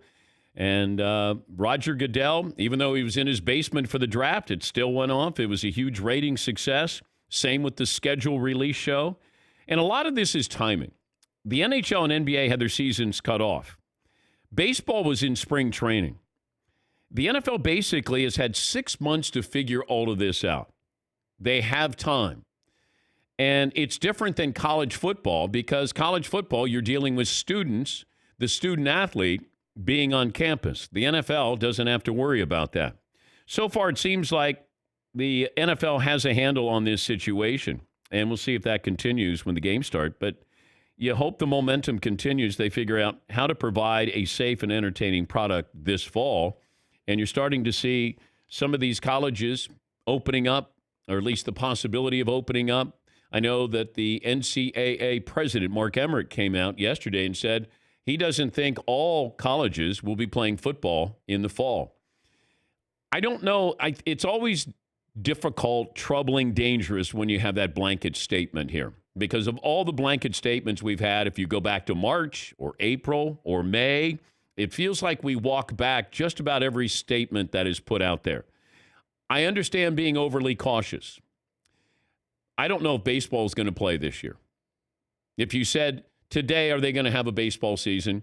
I would say no, because of business, not the coronavirus. The NBA, we're going to have a season. You know, you try to figure out some of these other sports. Hockey's coming back as well. Golf is coming back as well. But when it comes to, can college football do it? Well, number of teams, if you have a couple of hundred teams, and then all of a sudden you start to add the numbers of the players who are going to be there, students, student athletes on campus. Can you go to games? College football has the really toughest road here because there are monetary aspects to this because of all the different programs under that umbrella of the football program, the trickle down with the money, and there are going to be programs that are abolished. They will fold up those different programs, different sports on universities. Can you get everybody back? What's it going to look like in the stands? Can you have student athletes? Can you have them on campus? How many can you have on campus? There are going to be schools that will probably not play football this fall. That's according to the president of the NCAA. 877-3DP Show, email address dp@danpatrick.com. Speaking of the baseball season, John Smoltz, the Hall of Famer, will join us. Of course, the great analyst for MLB and Fox. I'm just looking at the numbers, the financials. It doesn't seem like baseball is as concerned with the coronavirus. Remember Blake Snell of the Rays? He was the first to come out and say, hey, this isn't worth my health to come back. Now, I don't think it's worth a pitcher's health to come back for a 50-game schedule because so much of what you do as a ball player, certainly as a pitcher, is based off routine. Now, all of a sudden, these are different times. How am I going to be used? And if it's 50 games, are you going to use me more? Are you going to have more pitchers? What's our rotation going to look like? Now I'm a little bit more cautious if I'm a pitcher coming back for a 50-game regular season. But this is about money. All of these sports are about money. The bottom line is about money. How much can you make? Or how much are we not making? How much are we losing? That's what baseball's looking at. And the players have to take them at their word that this is the amount we lose each game because we don't have fans. There's no concessions. The players don't have the numbers. The owners don't have to give them those numbers. We know what the players make. Players don't know what the owners make. They have to take – there's so much bad blood and distrust here. Now, maybe you can bring them back without having an agreement. There was talk of doing something like that. But can you have an arbitrator who will come in and actually look at this for the betterment of the game? Because you might have to help baseball help themselves, because it's a terrible look now that all of these other sports are going to find a way to come back, and baseball's not coming back, and it doesn't have anything to do with health. It has to do with money. So we'll talk to John Smoltz about that. McLovin, what kind of poll question do you have for me today? So I put up which second-tier team, as a non-top 3 NBA team, has the best chance of winning the title, or would you bet on? And the Rockets were first, okay, then the Celtics, and then the Sixers. I took the Clippers, Bucks, and Lakers off the board. Yeah, I understand where there's a fascination I have with the Rockets. But there are times I watch and I'm like, oh, my God, in a good way. And there are times I watch and I go, oh, my God, in a bad way. I don't have that strong opinion about Dallas. Dallas is the best offensive team in the league. Houston can be the best team in the league and look like the worst team in the league. I've never seen somebody have the pendulum of being really good and really bad. Man, it moves in far greater reaches with the Rockets than any other team, it feels like. I think the Celtics and the Sixers, they're legitimate, title contenders, certainly in the Eastern Conference. Absolutely. See that. Yeah, McLevin. A couple other teams on this poll are the Raptors, the Nuggets, the Heat. Any of those stand out? I mean, they have pretty good records. They're all around 40, 41, 42 wins. You always have Denver and playing in Denver, but now you don't have that advantage of playing in Denver. Toronto is not surprising anybody. Now, that's a good team. Good coach, good team. But you're not surprising anybody. Sixers are unique. Miami Heat? You were getting into them a little bit this year. I noticed that. Yeah. I think I just like the uniforms. I think that's what it was. Yes, Paulie. Can anyone in this room name anyone on the two Mavericks besides Luka Doncic and Kristaps Porzingis? There's Michael Finley. Don't forget J.J. Barea. Barea. He played. He played a little bit this year. J.J. Barea. He's like ninth man. Wait, I was kidding. He's still on the Mavericks? I was totally joking. He was on a classic. He's been on the game Mavericks other for day. 27 years, it turns out. Let me double check. That was a joke, yeah. I got him on the team. Didn't he marry Miss Universe? Really? Yeah, I think J.J. Barea, that was his best accomplishment. Good for him. Yeah. Would you take her last name so you're J.J. Universe? Well, that's not her last name. Oh. so she's Miss Universe. You're destined to win it if that's your last name. Her name was Jane Universe. Yeah. Oh, you're Miss Universe. Isn't Steph Curry's brother on that team, though? Seth Curry's in the playoffs. Steph Curry is not. Yeah. Tim Hardaway Jr., Dwight Powell, I guess he plays in the NBA. Dorian Finney-Smith, hyphenated. Yeah. Maxi Kleber. No offense, Kleber. He's a good shooter. All right. Jalen Brunson or Rick Brunson. What are the Brunsons? Rick Brunson's son. Yeah. Jalen Brunson's coming off the bench doing some good work. Yeah. Do you remember Rick Brunson at Temple? Oh, yes. I love that guy. Yeah. Yeah, he was good. He was solid player. Had to play defense back then with John Chaney. Best Philly college player ever, Mark Macon. Remember he was going to be a star? He couldn't shoot. He couldn't shoot at all. No, and his name was Macon. I should have Mark Misson. He wasn't the best Philadelphia player of all time. Right, I think he went top 10. He was a big. Remember the Big Five? Yeah, those five? Yeah, he was a really good player. Lionel Simmons was great. L Train was great. And, of course, you had Hank Gathers as well. Yes, McLovin. I have a side poll question. Okay. A Friday poll question that is involved. There's an NBA hook. Okay. One of the precautions is apparently they might not send maids into the rooms to make the beds in this Orlando hotel. Okay. So here's a question for everybody. Do you make your bed in the morning, yes or no? I mean, we also have partners, so I guess it's a tricky one. But when you were a single man, did you make your bed every morning? No. Yes, he. When I was single, definitely not. But now, if I'm the last one to get up, I try to. I really do. Yeah, depending on the way the morning's already going. Like, if it's already a bad morning before I'm even getting out of bed, I might not. But I usually 90% of the time I do. But then if you just have the duvet and then you just pull the duvet. God, 37 pillows. Why do women have 15 pillows on the bed? I never understood that. Like, it's not a photo op. Oh, yeah, it is. No, I just want to go to sleep. It's for that one day a year where you have some type of house party and everyone walks around to look at your house. Well, I don't let them in my bedroom. Does it count as making your bed if you just flip the top cover technically Now you're talking. over the pillows? Yeah. Oh, you got no room to talk back row. That's the most I would do. If it's just kind of putting the covers over and throwing a couple of pillows, I can do that. If it starts getting more involved, then my attitude is we're just going to be back in the bed later anyway. Like, what's the purpose of making it all nice and neat for who? No one's in the room, and then we're just going to be back in there messing up the cover anyway. I choose not to think of that image right now. Just saying, I don't need that image in my head. Out. It's a Meat Friday. Yeah, sorry about It's that. not the meat I need to be thinking about here. My mistake. Teams that score the highest percentage of their points on three-pointers this season. Mavericks are number one, 39.5%. Rockets at 39.1%. The Raptors at 36.5%. And the Pelicans at 36.1%. Some interesting numbers. You know, to get your shot back is going to take a little bit of time.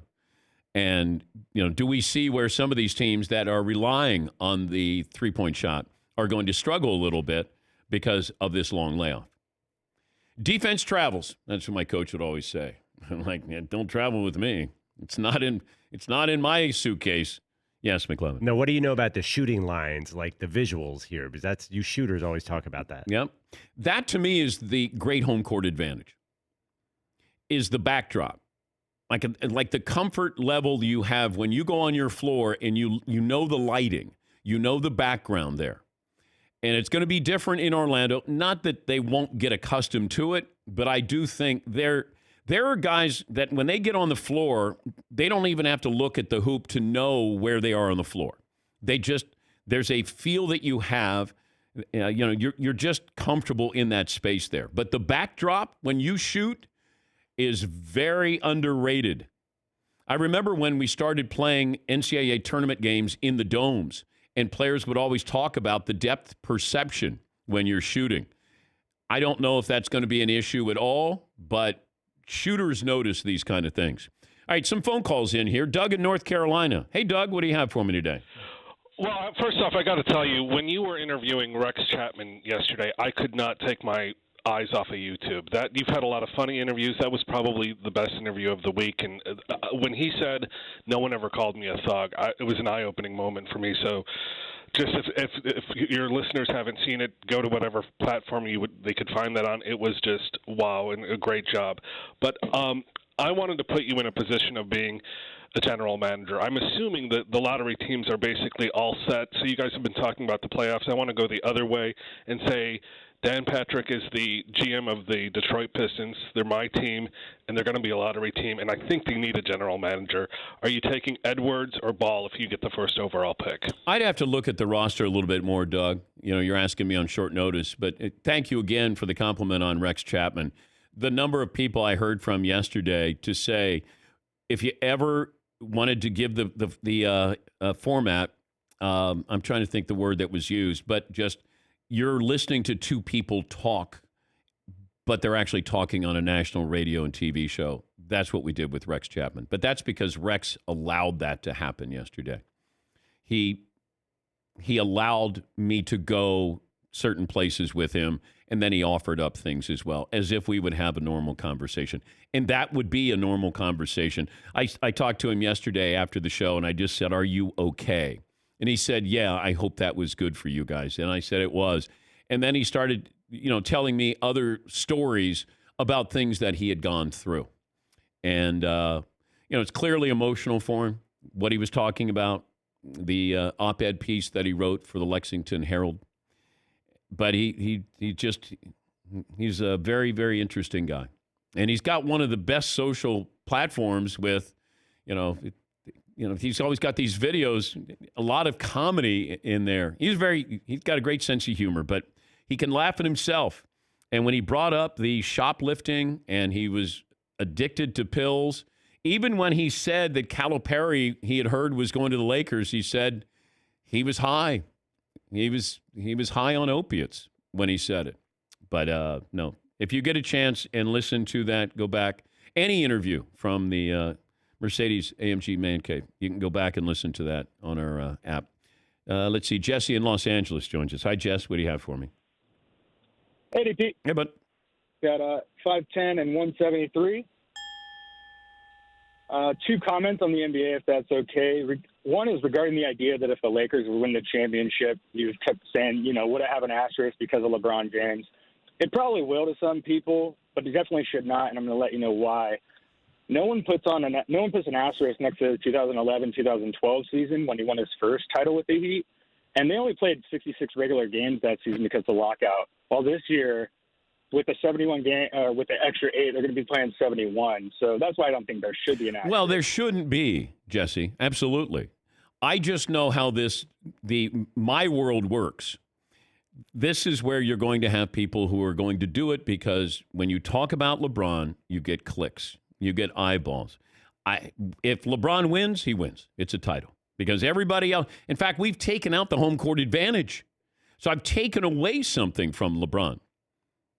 If you want to have an asterisk by this, that would be the asterisk. Is somebody going to win because we've created a different kind of playoff format here? Is there an asterisk if the Celtics win? Well, hey, you only played this number of games. Hey, everybody played in the same spot. If the Lakers win this year, you can put an asterisk, but it should be a positive one for LeBron James. We took away the home court advantage that they worked so hard during the regular season to get, and now everybody starts out on the same floor or floors in Orlando. But I'm under no impression that logical people will attach an asterisk if the Lakers win. It'll just be people who want to troll you and say, yeah, Michael never won a strike-shortened or a pandemic-shortened season. Oh, that should only count as half a championship for LeBron. Whatever it is to shoehorn LeBron into everyday conversation on these shows, that's what's going to happen. I'm just telling you, looking in the crystal ball if the Lakers win. Now, it's a good problem to have if you're LeBron. Hey, I won the title. Yeah, but sorry, bro. I won a title here. You can't take it away from me. But I don't want to say I told you, but if we get there, I told you that some will look at this and still say, yeah, but. 19 after the hour. More phone calls coming up. Always great to check in with John Smoltz. How optimistic is John that we will have a baseball season? Because I'm not optimistic at all. 19 after the hour. This is the Dan Patrick Show. You check things all the time. Email, Instagram. Check something important. And you can do it for free. FICO credit score. Discover is offering that opportunity, and they will do it for free even if you're not a customer. That score is used by 90% of top lenders. Checking your score won't hurt your credit, and you can check each month for changes, and you do it for free. The Discover Credit Scorecard is free for everyone. Learn more at discover.com/credit scorecard. Discover.com/credit scorecard. Limitations apply.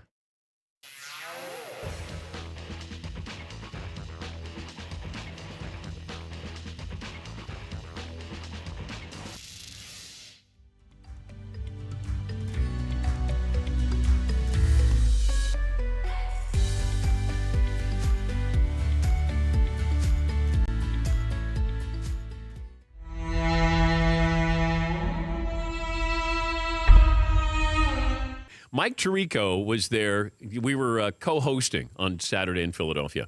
And he said a guy came over to him and he said, "We did not boo Santa."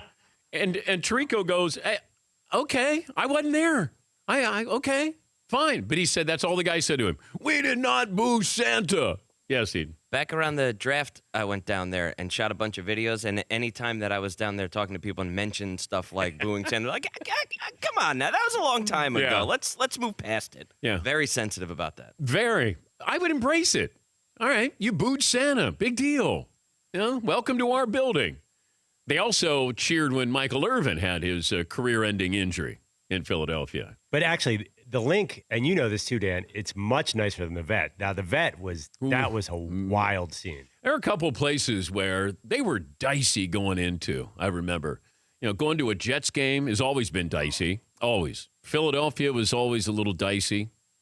Yankee Stadium could get ugly, but they were always winning. So it was rare whenever that happened. Yes, Paul. When I was about 8 years old, my father took me to a Chicago Blackhawks game in the old Chicago Stadium. We were upper tank. We had bad seats. I learned 90% of the swear words I use in my current life from that night. I went to a Rangers game in the 80s, and I went with a cameraman I was working with, and he had season tickets in the Blues. All of a sudden, you go up there, and it's a whole different way of life when you're watching a hockey game. It's not one of those where you see these supermodels who are down on the glass there watching, or Susan Sarandon is there with her son watching, and this is just fun. You're up there.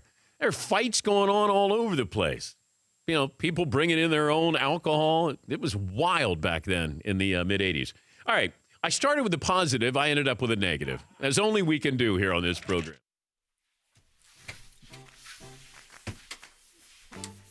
When we go camping, this is what we're going to take. All of us? This summer? Yeah, I think all of us. And how long would it take before we killed each other? How far are we driving? We're driving to Utah, southern Utah. The parking lot. That's a haul. The parking lot on the way out. It's a double bed. Oh, wow.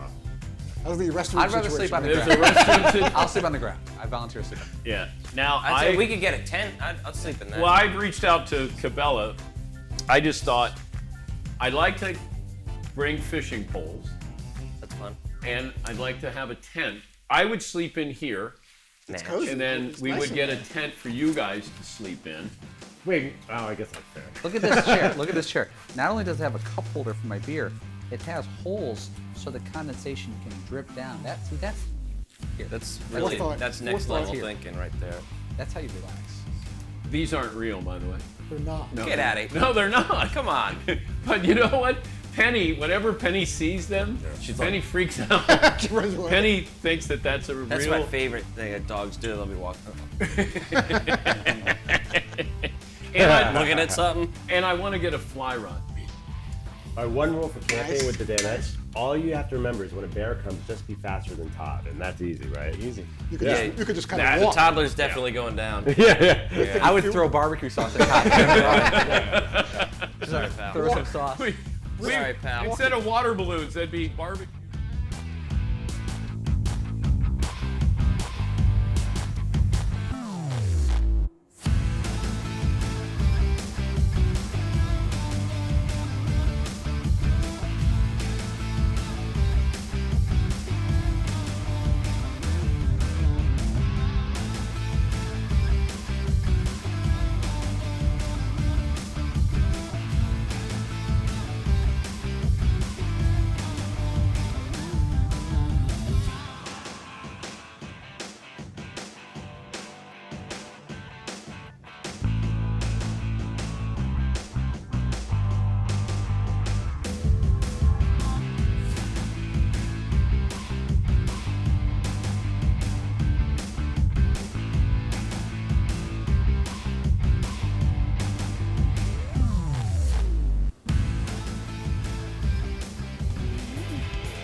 This program brought to you by Mercedes-AMG. Be prepared for whatever comes your way. It's the all-new GT four-door coupe because life is a race.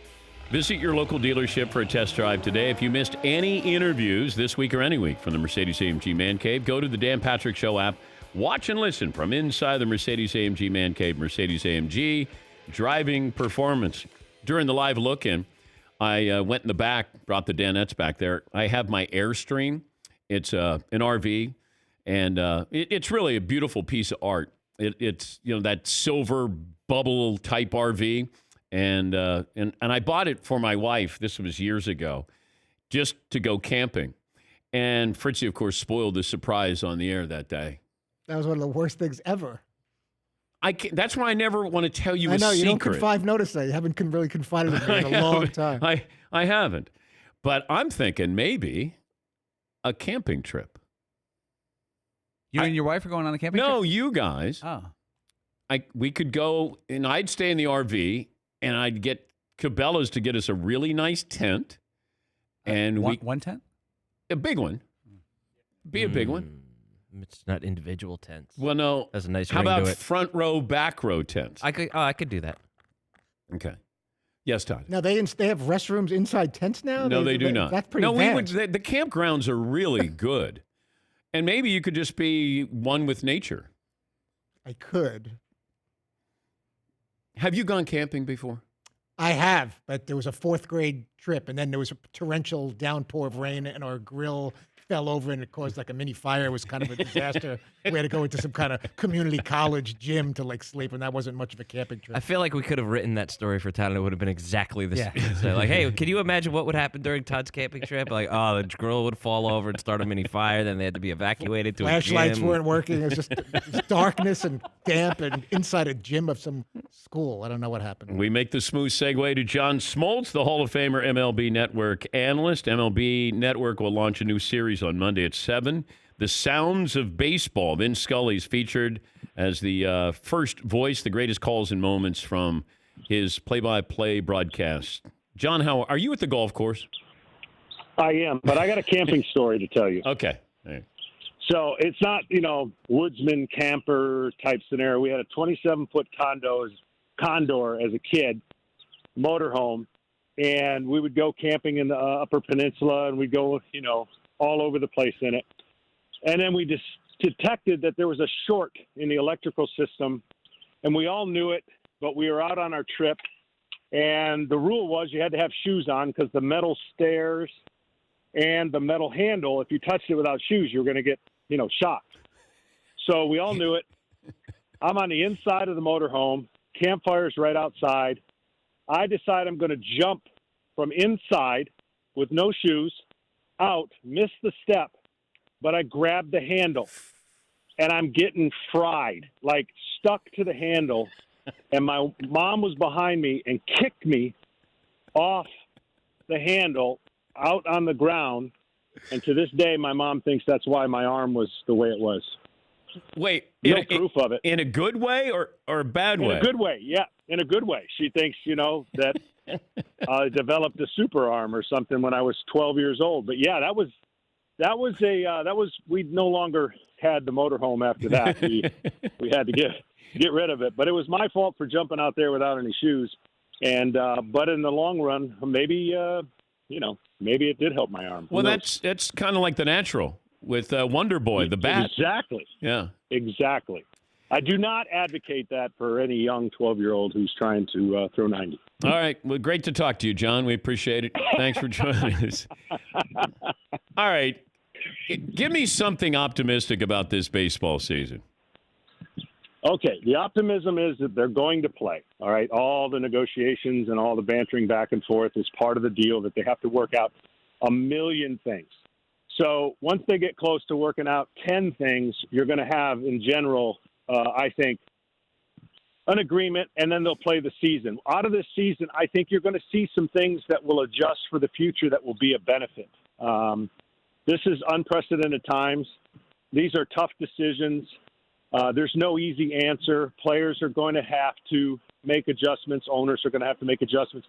But at the end of the day, I think they're going to play the game, and they're going to have a unique opportunity to create some different playoffs atmospheres and even excitement. And I think it's going to trail into the next couple of years. You're going to see some things that come out of it, in my opinion, that will benefit teams that basically start out the year and say, okay, you know what? We don't have a chance to win, so we're going to build for the future. But with extra playoff spots, I think that eliminates half the teams from doing that. I think it creates a better opportunity to see more cities have a chance to compete in the playoffs. Yeah, you're going to go from 10 to 14 teams for the playoffs if they have it this year, and I guess they're on the books for next year. I mentioned if I'm a pitcher, John, I have some trepidation with let's say it's 50-game schedule. How am I going to be used? And we've seen, you can steal a championship here, or you can win your division. With 50 games, if I have 3 really good starters or 4 starters, or do I add even more where I keep everybody fresh for the entire season? But I would just be a little bit nervous about being a pitcher coming back with a shortened season and how I'm going to be used. Would you have any concern about that? Yeah, but I just don't. And maybe I'm not up to speed on all this. I just have a hard time believing it's going to be a 50-game season. Okay. I think I really do. I think there's going to be somewhere between 50 and 100 is going to be the number, because that seems to be the numbers that are both back and forth. 50 games seems a little unrealistic from a standpoint of how they're going to compete and get it, ironed out. But from a pitching standpoint, I think the biggest thing that will be an advantage is the veteran pitcher knows how to handle this situation better than a guy who just basically chucks it and throws it as hard as he can. Those guys probably a little more at risk, but I think I would assume they're going to have expanded rosters. I think in the beginning month, you're going to see caution with a lot of pitchers, and you're going to see a lot more pitchers being used. That's my opinion on how they would handle that. Getting arm shape ready is not that big a deal, but getting game ready would be a little bit more interesting to see how people handle it. And then, of course, they got to work out how long does the season go and how far into the off season. Then you're starting to deal with recovery. But I'm optimistic, Dan, that this thing's going to work out. We're going to play baseball. It's going to be unique. It's going to be different. They're going to hear sounds in the stadium that you never heard before as a player. You're going to have to get used to that, because it seems like there's not going to be a lot of crowd or any crowd at all throughout most of the season. But what are those sounds we're going to hear that we weren't privy to before? Well, I can speak from experience. When the Atlanta Braves, when I broke in, I could hear the lights buzzing. I could hear the vendors saying how bad I was. I could hear every single thing. It's going to be more like back to your youth days of tournaments where the echoes and the sounds you're just not used to, because it gets drowned out by the crowd. And, you're going to hear everything the players say. So it's going to be pretty unique to hear some yelling, some cheering or whatever that's going on, or some bantering back and forth. So that part will take a little while to get used to, believe it or not. When you're on the mound and you're focused on getting outs, there's a roar, a dull roar, but there's a buzz, and you're trying. It's almost like, some people can go to sleep with sounds. Some people can't even begin to sleep with a sound. It's going to be different for different people and how they handle it. He's John Smoltz, the Hall of Famer, MLB Network analyst, and of course, working for Fox as well. I start to look at what the game is now, and when we had the lockout before. When we had the 94 strike shortened season, you're just trying to figure out what the fan interest is going to be. Like what is in jeopardy right now if we don't have a season this year? Or is that you don't want to talk about that hypothetical? No. I mean, that's a real question, and a question that everyone is having to deal with right now, because it's not a normal circumstance. We're not just talking about labor disputes. That's one thing that have. And then it's hard for people to get over, because they don't understand it's not just about economics, but it always boils down to about economics, right? So no one wants to hear, especially in these times, about economics. But if the game's not played, that's a real issue that will not go well for both sides. That'll be a fan base that will really struggle to try to figure out why they couldn't work it out. And that's the PR battle that both sides always have to factor in. And I'm sure are. And that's why I think when you hear some of the things that come out, that somewhat could be posturing, but I just really believe that at the end of the day, they're going to get to a number that's agreeable by everybody, a game number, and they're going to play baseball. And the country sorely needs it. They know it. 19. I was part of the strike. That was brutal. From the end point of, we lost some fans permanently. We lost some fans for a while. And when you don't play the World Series, man, that is That's how much those times and how difficult those decisions were based on the circumstances and the negotiations that a lot of people didn't understand. And there was no way, if everyone could go back in that time, you could not and should not have tried to explain it, because it didn't matter. It didn't matter if you felt 100% or you were righteous in your belief. It didn't matter. The outcome was not going to sit well for players, and that certainly is the way it went back then. Well, you had Cal Ripken's streak that people were interested in bringing back baseball. Then you had Sosa and McGwire. Like, you were in the middle of that Sosa-McGwire pitching in the National League. Like, how big a deal was that with that home run chase between those two? It was unbelievable from a standpoint of, look, I was a younger player, and in the midst of that, I felt like in every time I was looking up, my mouth was open with just the leadership and everything was going on. But from the home run chase, everybody got caught up in that. You couldn't help but get caught up in that. And certainly a lot of people will point to that as how that healed baseball or brought fans back and got the excitement back. I really think, and I'm not just saying this, I really think the outcome of this season is going to create some very interesting and exciting future negotiations for how the playoffs could or should look. And I think you're going to see some teams reevaluate how they put their teams together based on the opportunity to have a couple more playoff spots. Playoff baseball is great, just like playoff hockey, basically any playoffs is where the interest, the attention, the adrenaline, everything is amped up. And I think you're going to see this season, however many games are played, the good teams are going to be good. You're going to get a surprise team because of the situation. I've always said, you've heard me talk about it before, I'm a huge fan of split seasons.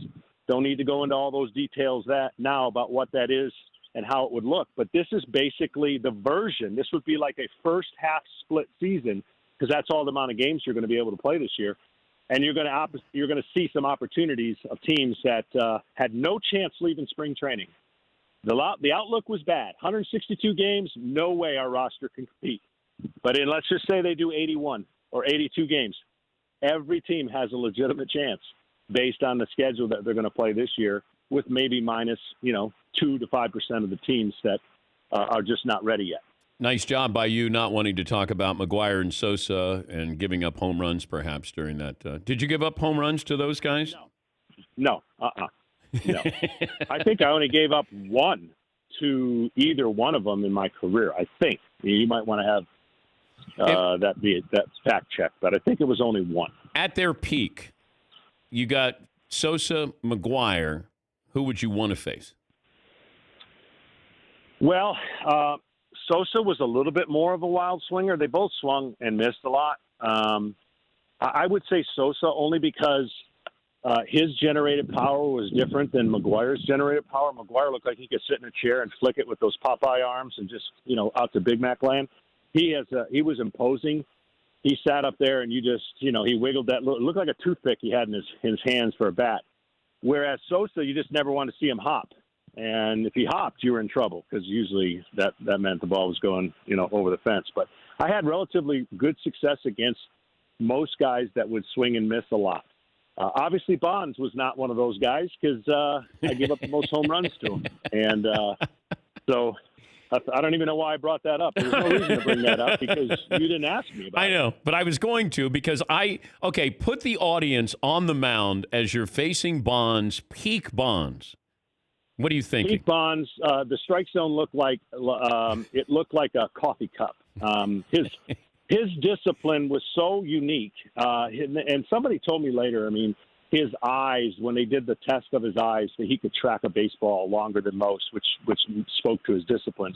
But when you're on the mound, you've got one chance to get him. He's not going to miss a mistake, and he's not going to swing at two bad pitches. When he was at his peak. And I challenged him a lot. That's why I gave up a lot of home runs. Fortunately, I never gave up the ones in the postseason that hurt me. But I challenged him. We talked a lot. He had respect for me challenging him, but he knew that he was better than anybody who was on the mound. And, from the standpoint of trying to squeeze a ball on the inside, I think I've told you the story, but I decided in the playoffs when I was closing that I was going to mess with his mind. I asked Greg Maddux what he thought about this game plan. He says, yeah, I think it'll work. And the mindset was I was going to throw a pitch inside and then throw a pitch really inside. I said, I got to move his feet. I never move his feet. I never make him uncomfortable. And then I'm going to throw one up and in. I'm not trying to hit him, but I got to establish the inside part of the plate. So I execute the first two pitches. He kind of looks at me because it's totally different than the way I'd face him. I threw one almost under the armpit, inside probably a foot in off the plate. He hit it for a homer, 420 feet. The ball didn't hook. We won the game, and I came in, and Greg Maddux goes, how'd that work for you? I said, not very well. Thanks for the insight. And I never tried to do that again. It is single most greatest home run I've ever seen a person hit, because you got to see the replay. It doesn't seem possible that a guy could pull his hands in and not hook the ball foul and then basically run around the fence or run around the bases like, you know what? I'm way better than you. And he was.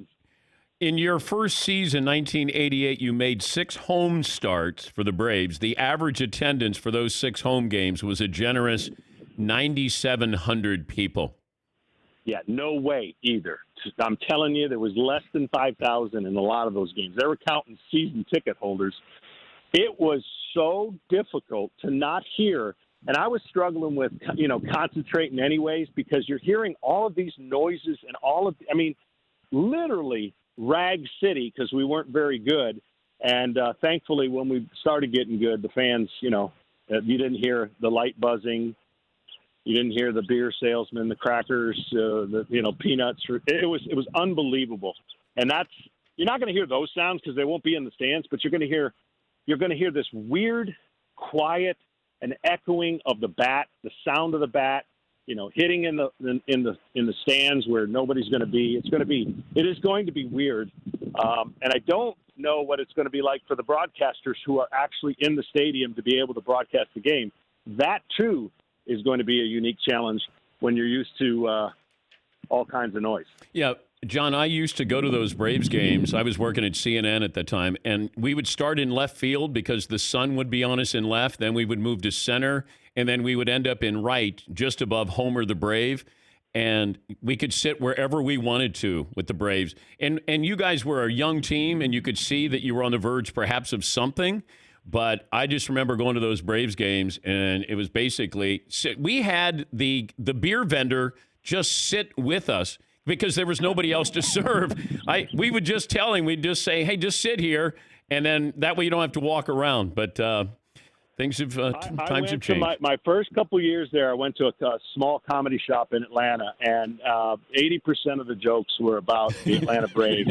And early I started laughing, then I realized it's all about us. It's like, hey, what time can you this would be a good year to start to paint the seats. They ragged us so bad, and then ultimately we turned it around. But man, 4,000 or 5,000 in the stands, that was a commonplace back in Fulton County. Are you on the first tee right now? No, I'm actually on the 16th tee, way up top. Par 5. Okay, well, elevated. Can you tee off? Because we've had really very little sporting events. Can you tee off just so we can hear that? Yeah, absolutely. Okay. I'm gonna here we go. John, on the ground. John Smoltz, Hall of Famer, very good I'm golfer. I'm gonna address the ball. Hello, ball. Okay. And now here we go. I'm gonna send this one about 310 with a little fade.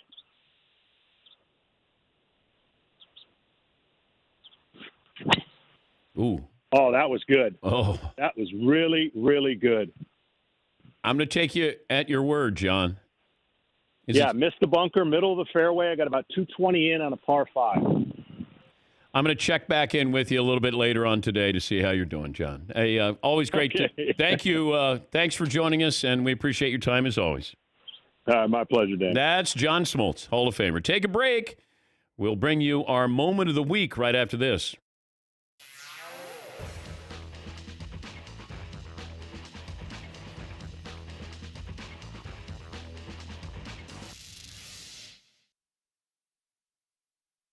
Gentlemen, today is also National Donut Day. Wow. Yeah. Busy day today. What? Yeah, it was National Turkey Burger Day, and it's also National Donut Day. Now, I picked 4 high-end popular donuts, and this is the old Desert Island game, so I'm combo plattering this one.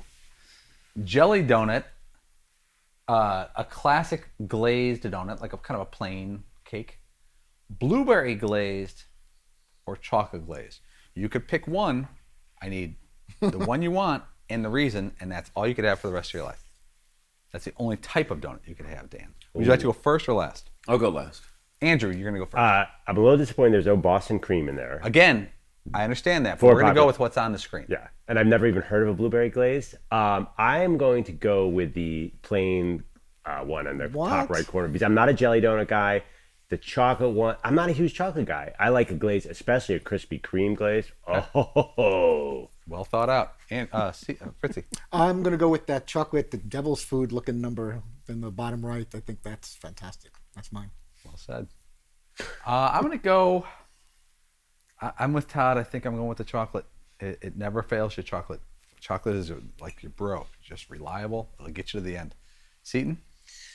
You know, I never order them in real life, but I was just thinking that if I was stuck on a desert island for the rest of my life, I'm going to go with a jelly donut just because it offers a difference in texture. Yeah. Decadence? Like, maybe like a little jelly, you get a little something different with some vitamin C in there. Right. Whereas the other ones are just, it's just cake. Healthy donut. You know? It's like, Dan, you're up. A piece of bark and put the jelly on it. Right. Change things up a little. I'll go bottom right, even though, obviously looking at my body, I don't eat desserts. But that one, I would, I'd probably go because that'd give me a little. You wouldn't eat it, but you would have it at the I'd end. have it. Forget. I would just collect them. Right. So I'd have thousands and thousands just stockpiled there. Happy National Donut Day. Yeah.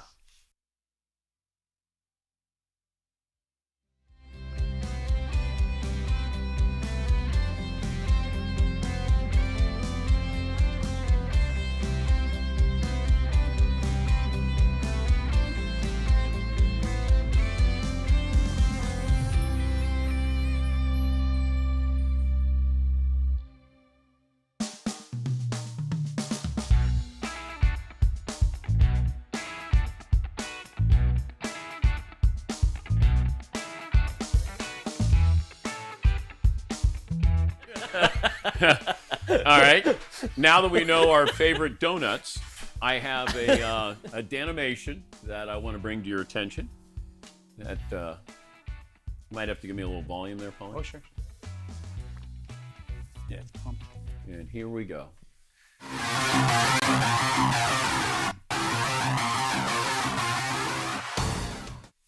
Oh, dear. So I'm at a sporting event the other night, and at least 3 different people come over to me asking if I'm sitting in their seats. Oh, come on now. What the What the is wrong with you people? So I don't know if it's if you guys ever deal with this, if you go to a concert, a sporting event, how difficult is to find seats at a concert or a sporting event? Think about it. It's got all the information you need right there on the ticket. Section, row, seat number. Section, row, seat number. It's really, really not that complicated. I got these people coming over to me and saying, I think we're in the same seat. Not only are they not in my seats, they're all the way on the other side of the arena. They couldn't have been further from where I'm at. So I don't understand. Section, row, seat. Let's get it together. Let's get it together.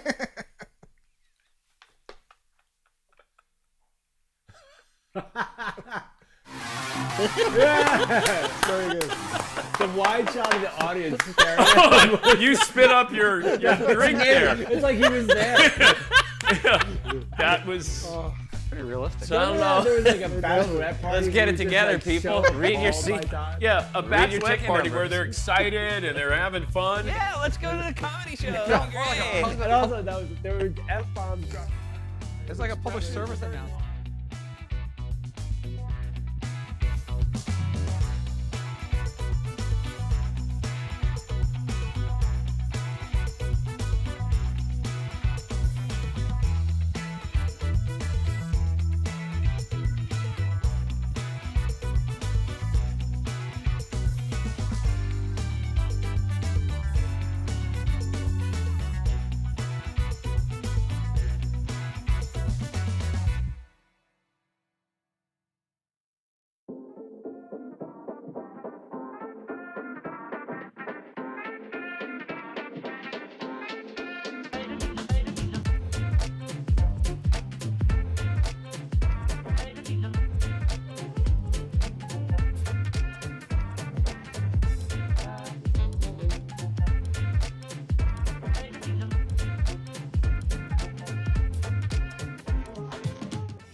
More phone calls coming up.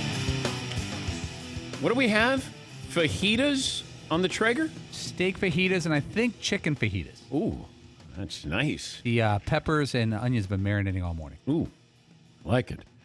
Our moment of the week, and this one stood out. It happened yesterday. Here's Rex Chapman, a guest on our show yesterday.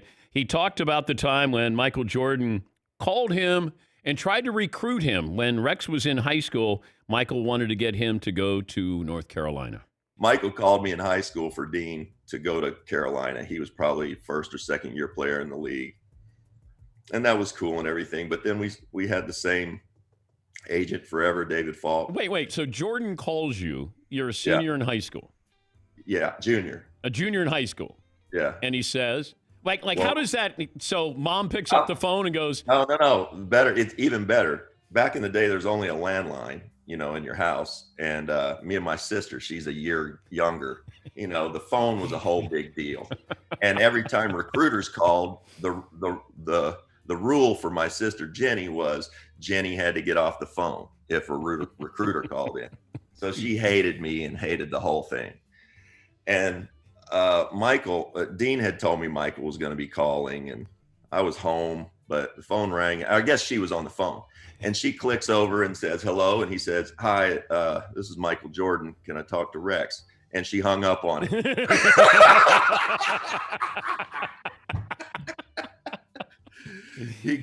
He called right back, and I guess she figured it out. How did you turn? So now you know why Michael lit you up that one night, because you turned down Carolina. He holds grudges, Rex. That's our moment of the week. And he talked about a night that he had when I think he was with the Miami Heat and lit up Jordan and the Bulls for 38 or 39. And then the next time they played, Michael elbowed him right in the sternum to start the game, and Rex realized that this was going to be a little different outcome.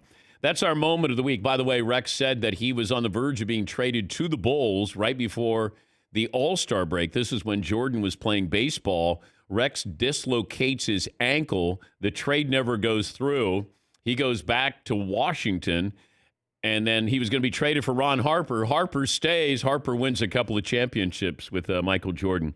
Moment of the week brought to you by Discover. Get your free credit scorecard today, even if you're not a customer. It includes your FICO credit score. Checking your scorecard will not hurt your credit. Learn more at discover.com/credit scorecard. Limitations do apply. Dale in Indiana joins us. Dale, what do you have for me? 5'9", 180.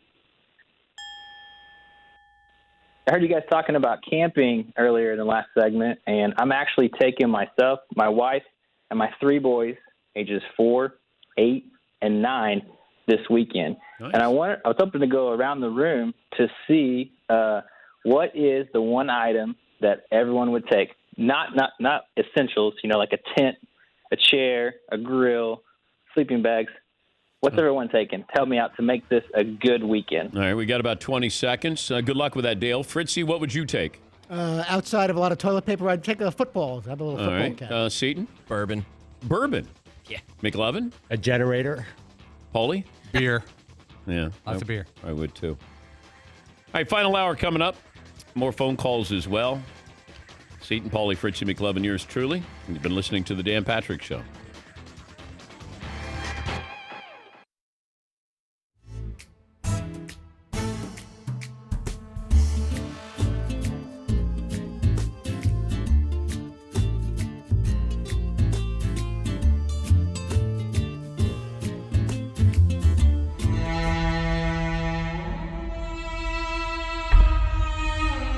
McLovin took time out from his busy duties here on the show. He said duties. And he was taught how to call screen by Mario. Harder job than it seems. A lot going on. You're trying to listen to the show, talk. People do not stop talking about it. Okay. Do you want to direct me? Where should I go with the call screening? There's some hard-hitting calls. I would start with the Chargers so question. Kenny in Arizona. Kenny in Arizona leads us off with the phone calls that McLovin screened. Yes, Kenny. How's it going, fellas? Good. First time, long time. 5'5", 150. Okay. And yeah, Danny, quick question. If you were going to part your hair, do you go with your cowlick or do you go against your cowlick for volume?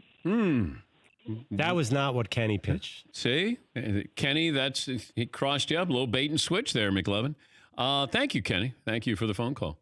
He asked me an interesting question. He said, what would happen if the Chargers had kept Drew Brees? Would they have won a Super Bowl over the years? Not exactly relevant to today, but compared to what the other questions were. Try Hope. She seems really nice. No, but you're 0 for 1 right now. Yeah, that's a hard one. I don't know. That was a Bryce Harper like swing and miss. Yeah, I don't know what logic I have with parting my hair. Hope in South Carolina.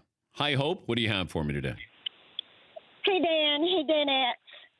I'm listening to you guys with my son. That's my third and final. This is a senior in high school, and I am a long-time listener, first-time caller, and I'm 5'10" and 110 pounds. And we love listening to the show, and we listen to a lot of sports radio. And I just wanted to say thanks for your positive take on LeBron James, because we listened all last night, all this morning to different shows giving a negative take. We've got enough negativity going on.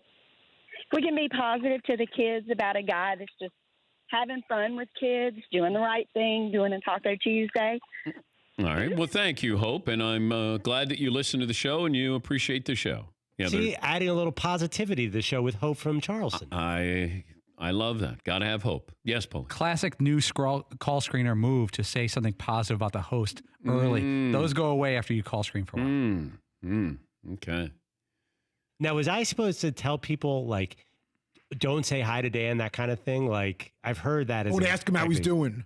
No, you can. I understand people are going to do it, and people get nervous when they're on the radio show. I also noticed a lot of people, most of the calls were about LeBron. I did notice that I probably took 12 calls, 8 were LeBron. Nick in San Diego joins us on that topic. Hi, Nick. Danny boy, what's up, buddy? How are you, Nick? It's been a while, man. I miss your sultry voice. I'll tell you that right now. Yeah, you're only human.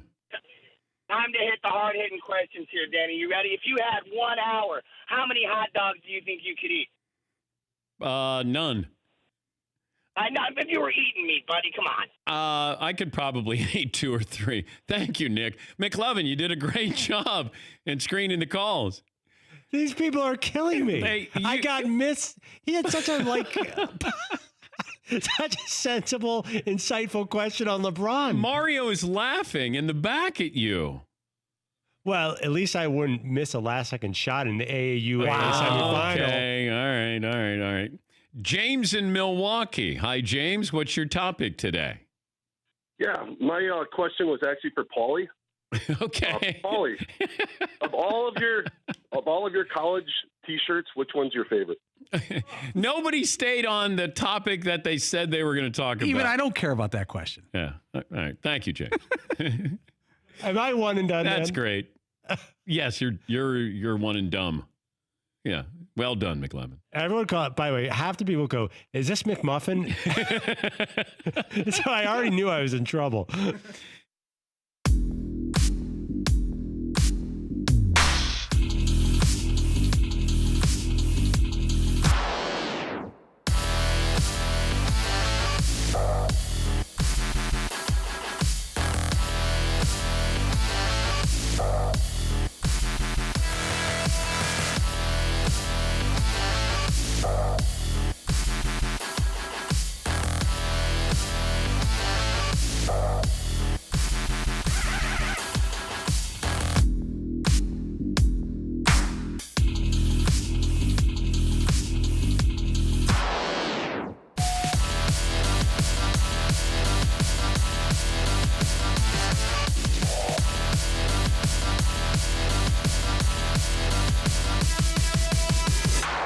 Buckle up, boys. Time to go to work.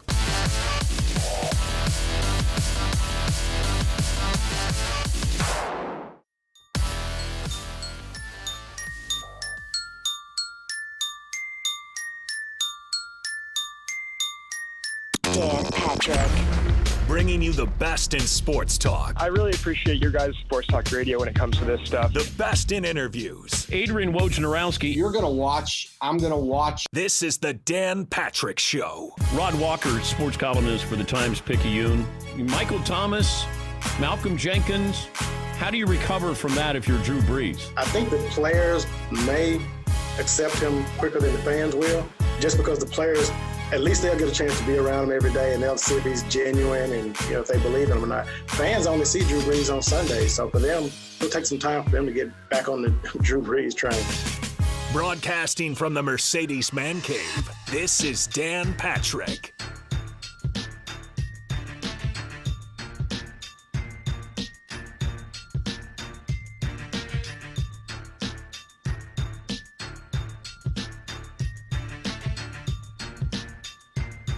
Welcome to the Dan Patrick Show. Hey, what's going on? My name is Seton.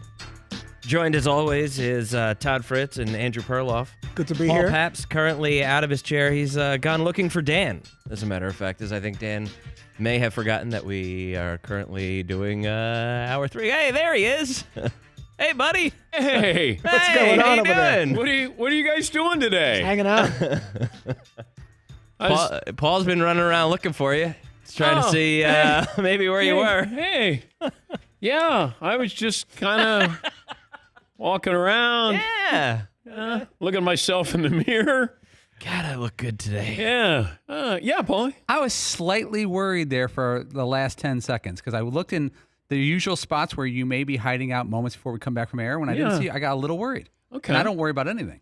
Well, yes, McLovin. One of my favorite stories is early on when they were looking for you at the beginning of segment and you were out skimming the pool. Yes. I don't know how that happened, but That's when we were at my house and we were in the attic.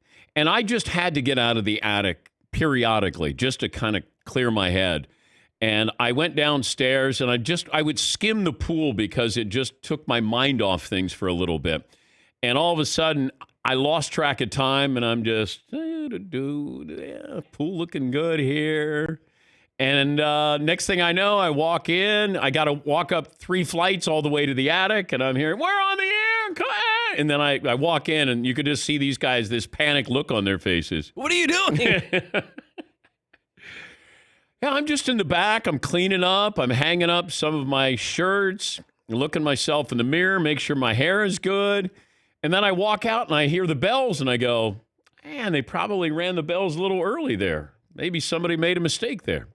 All right, well, welcome to the program. Final hour already in progress. Dan and the Danettes, Dan Patrick Show. Glad to have you on board. It's been quite a week. It's been quite a few weeks here. And hopefully we're getting some positivity back in a variety of ways. We're 12 weeks into this. And the different things that have happened that we've talked about, we've discussed, we've argued about, and now maybe we get back to actually sporting events, having games, maybe no fans, but just making progress. And, you know, you start to think about all that's happened. It's a week of sorrow, outrage, confusion, but it's forced us to look at ourselves in the mirror. And usually sports is an escape. We need sports to escape, but this week we couldn't. Basically, no sports being played. You have the coronavirus, you have quarantine. It just felt like it's this Molotov cocktail here where people have all of this, whatever is pent up, frustration, anger. And that's just with COVID-19. And then what happened with George Floyd, protest. You know, sports are supposed to bring out passion. You know, we love that. I grew up in Ohio. We didn't like Michigan. Like that was a rivalry. But that was Saturday. But when the sports world, you know, functions the way it's supposed to, we get to go to a game. We get to go to the bar to talk about it. We get to argue about things. It's not happening here, at least not yet. And I hope that it will. But this week's events have a positive impact. We grow closer. We talk about these things. We communicate. We learn from each other. We grow. Otherwise, George Floyd died in vain. And that's something none of us should be comfortable with. I appreciate your patience with everything that we've spoken about this week. It is uncomfortable. I know that some of you don't agree with my opinion, my side of things, but hopefully we can agree to disagree. What I said yesterday, or I've said about Colin Kaepernick, doesn't make me less patriotic than you, doesn't make me more patriotic than you. It's not a contest. It's just about listening. It's about learning. It's about understanding, compassionate. These are things that we normally don't think about, but we're forced to think about those things. And we've tried to make this apolitical. We go out of our way to not, because I know there's other outlets for that. But when we do talk about it, hopefully it is relatable. It is something that I'm not going out of my way to troll you, that I'm talking about things that need to be discussed. And I'm not giving it a rest today for any other reason than I didn't know if there was anything else that we can be talking about that I haven't already discussed. I always want to move the topic forward. I never want to stay in neutral. With Drew Brees, he made his apologies. I just want to know what the reaction will be with his teammates as we move forward. Who is he as he moves forward? Does this change Drew Brees? I like Drew Brees, the person I know. He made a mistake. In his words, he said he made a mistake. He has to live up to that with his fans, with his teammates. We move on.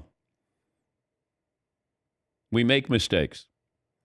What do we do when we make those mistakes? And how do we accept somebody after they've made their mistake? Is there contrition? I believe so. I don't agree with Drew Brees with what he was saying, or at least not understanding the other side of that. But I respect the fact that he has an opinion. He stated his opinion.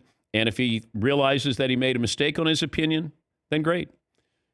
I would rather hear that than have him say, nope, I'm not going to see the other side of this.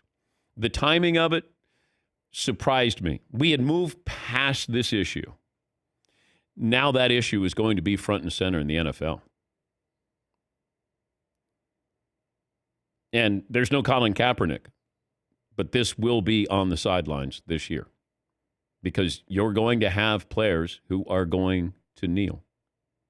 There will be some kind of sign of protest, whatever it is, still to be formulated, but there will be that on the sidelines this year. And you might see the NFL embrace it a little bit more than they did. Well, if they embrace it at all, they've embraced it more than what they did the last time. I don't want to go into the weekend bumming you out or being upset myself about talking about the flag. But please understand when I tell you this, I love the flag as much as anybody could possibly love it. And our forefathers and what they did. But there are other people who fought for our rights, for patriotism, for freedom of speech. I don't think they were treated correctly when they came home. And that's all I was trying to bring to light, and why Colin Kaepernick did this in the first place. He was trying to peacefully protest police brutality. That was it. That was what his goal was, peacefully. And the fact you had a Green Beret suggesting to him, don't kneel, or don't sit on the bench, kneel. You want to make sure that you're showing respect. This is from a Green Beret, a former NFL player. So it's all. I know it's a hot button topic. I know people get so angry, but all I'm asking is at least listen to the other side. Because when this first happened, I'm like you. I reacted and I went, oh no, what is he doing? I have to open my eyes and my ears. I think this has forced us to do that a little bit. And I don't mind being uncomfortable.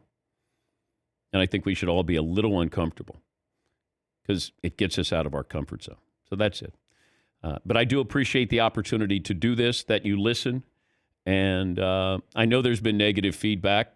Hopefully we're mature enough that we can move past that. If you label me as whatever, okay, maybe you shouldn't have been listening in the first place. Transparency is what I'm all about, what I've always been about. May not like it, may not be pretty, may not be what you want to hear, but I'm going to be transparent with you. I will never, ever toy with your emotions. That was my approach with this. I knew it was going to be volatile, and we tried to hear from both sides. We reached out to everybody involved in this just to give them an opportunity so we could hear both sides.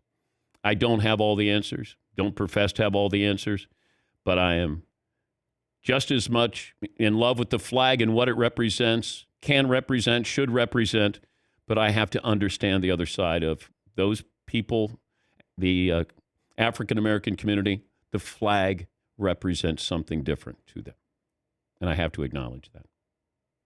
All right, we'll get to phone calls here. 877-3DP show. Email address dp@danpatrick.com. You know, I am exhausted after every show. Yesterday I was just exhausted because you want to be able to say the right thing. And there's so much attached to each word you say. And people want to take those words and twist them. And, you know, this isn't where I'm talking about pass interference rule. Like, I'm talking about life and death. I'm talking about black, white, protest, looting, all of these things. And when somebody says you're pro-protest, are you pro-looting? No, I'm not. I can be for protest. I'm against looting. I can be pro-police, but I can be against police brutality. Give me some wiggle room here. If you're that close-minded, then don't listen or don't watch. I'm just asking you to be patient and listen to everything in the context in what we presented to you.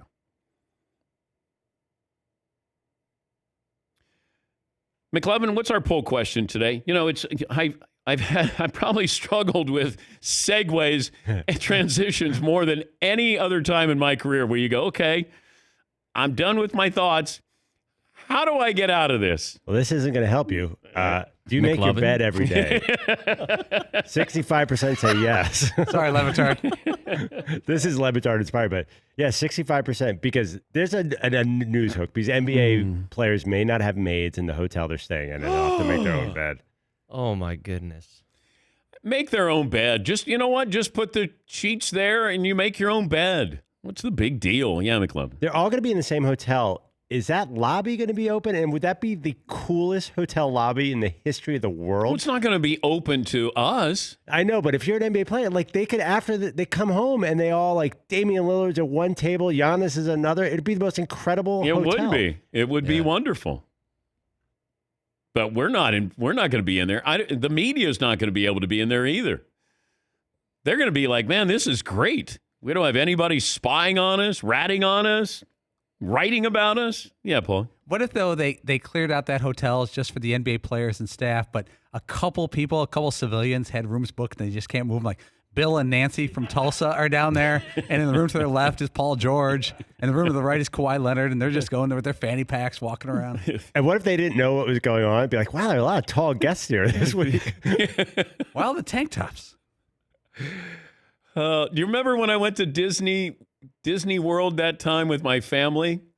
And I didn't know it was, I don't know if it was their version of gay pride, but you were supposed to wear red. And I'm walking around with my wife and kids, and I've got a red polo shirt on. I had, people looking at me like, man, he's got a wife and kids. And I didn't even know it. And then all of a sudden, I think my son goes, Dad, I think you're supposed to wear red, if it's gay pride. And I said, I'm good with that. But just that whole, I'm wearing red, I don't even know why everybody's looking at me. Like, unintentional support is what I was given there at Disney World that day. Tony in Texas joining us on the program. Hi, Tone. What do you have for me today? Hey, DP. First time, long time, 6 foot, 250. Hey, I just want to call and thank you guys. The true genuineness from your show. When people call in, they're so willing to open up to you guys, and you guys are as real as it gets. Well, thank you, Tony.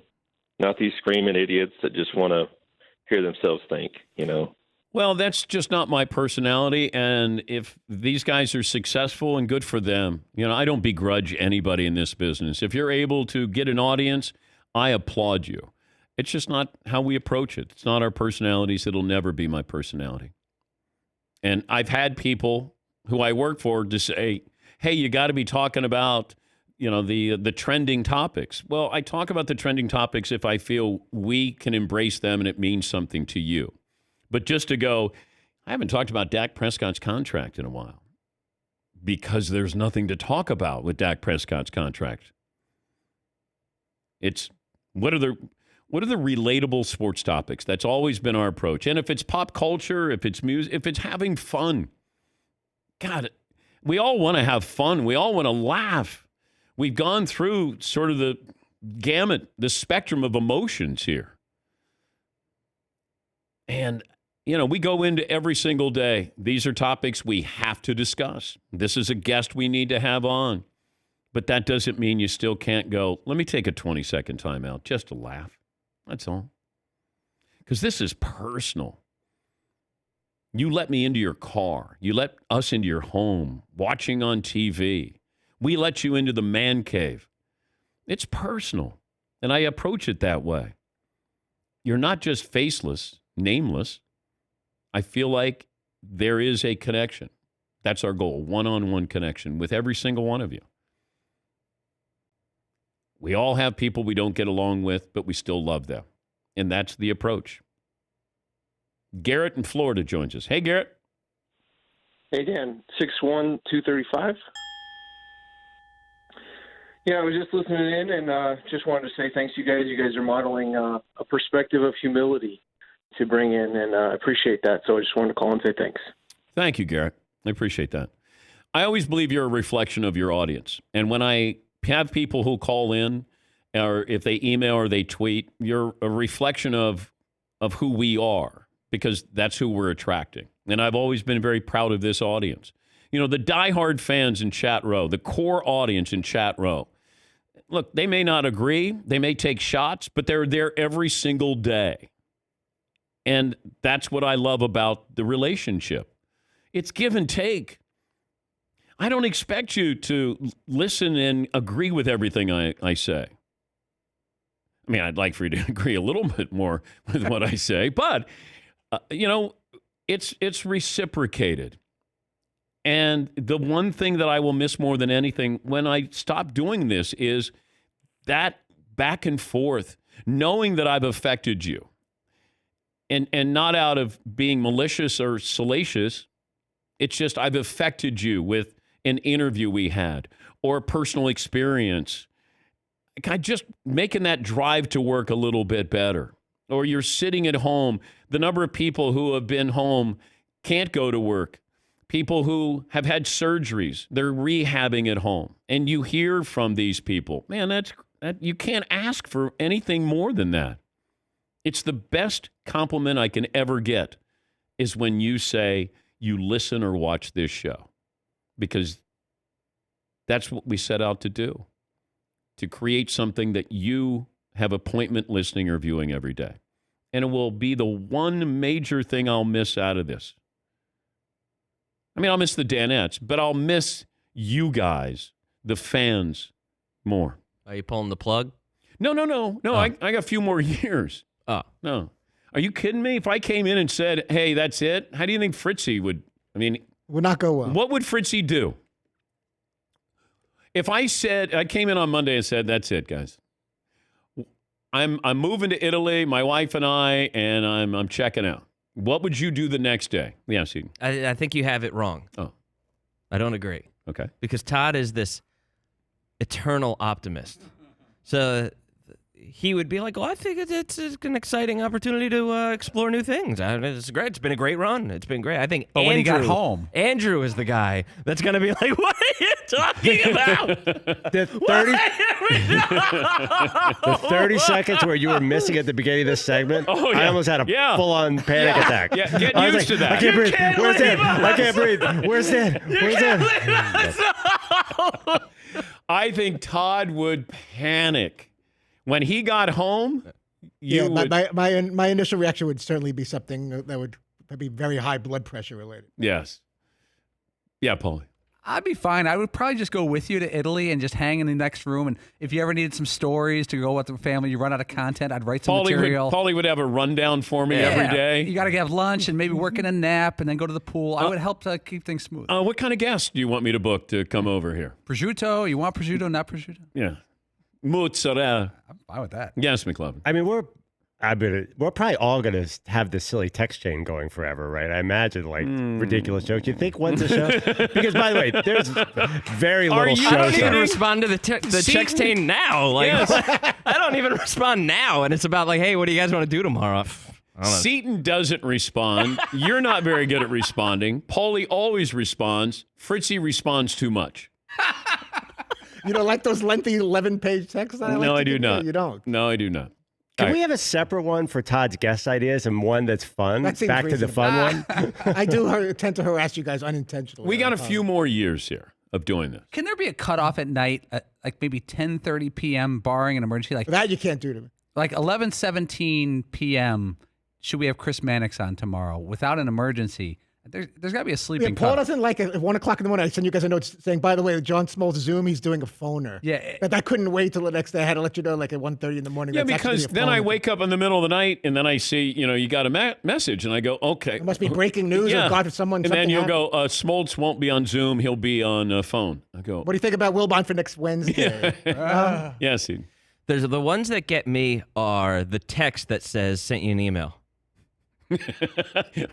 Yeah. Okay, well then, or if something is being addressed in email and then all of a sudden it jumps to the text chain, it's like, damn it, can't we just keep it to one? Well, Todd will send a group text and then he'll send me an individual text about the group text because he didn't get anybody to respond to his group text. I didn't respond in the group text. Now he seeks me out individually. And now I have to respond to you. I do the check email thing because sometimes people get their text messages a lot sooner than they're checking their emails. Instead of retyping it twice, I'll be just easy to say, check your email. And this way you can kind of at your leisure take a look at what I wrote. Thank you, Todd. Thank you, Todd. Yeah. We'll take a break here. Got sidetracked, but then, you know what? I think we need it a little bit.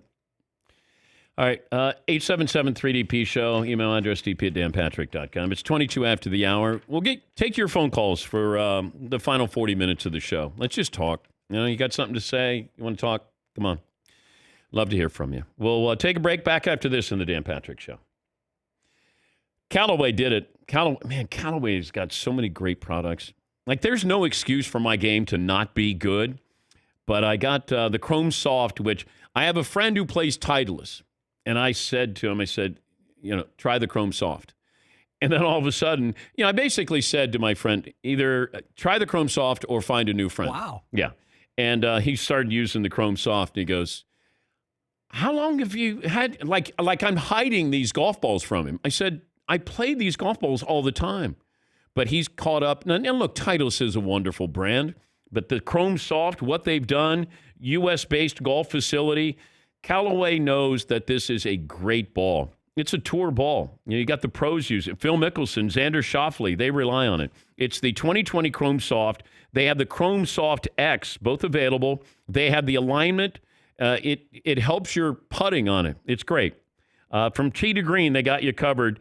Get your new Chrome Soft or Chrome Soft X golf balls today at CallawayGolf.com.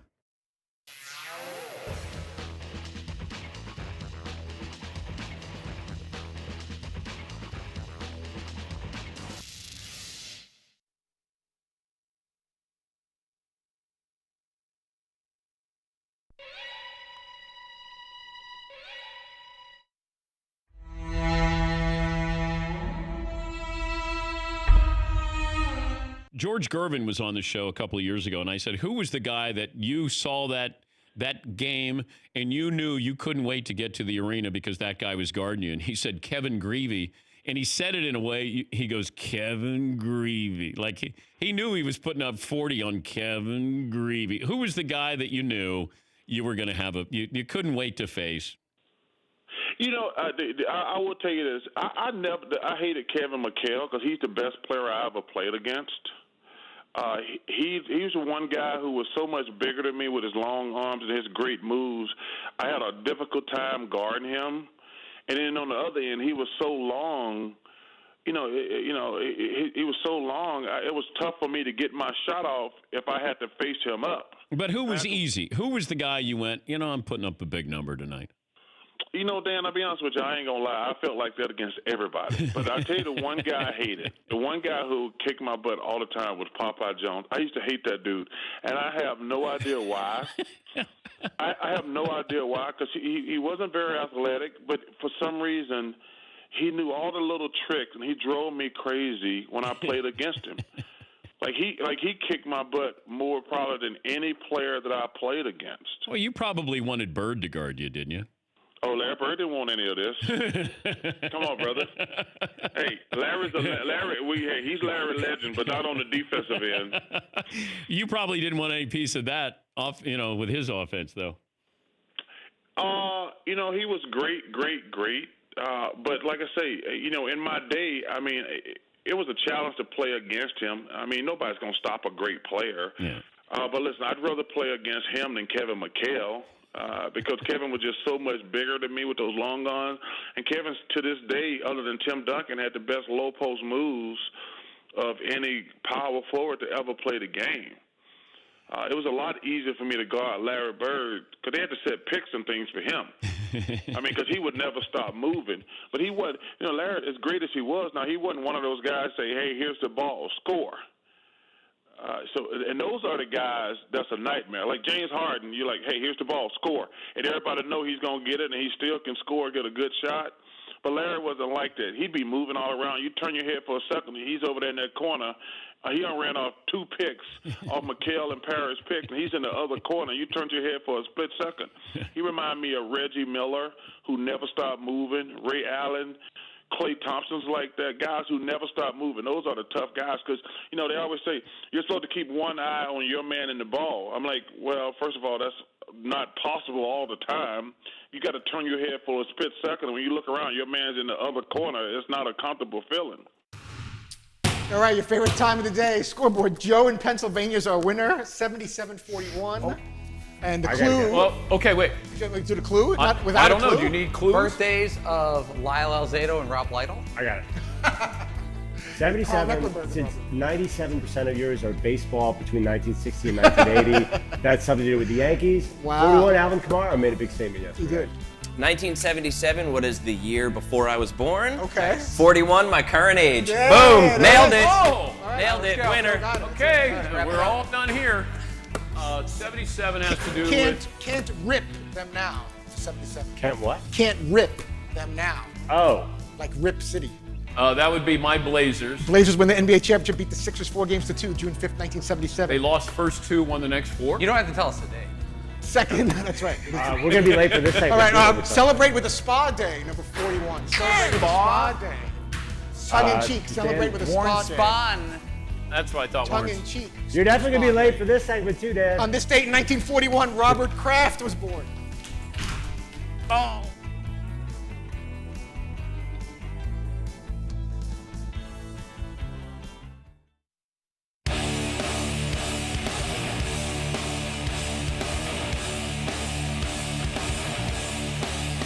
All righty.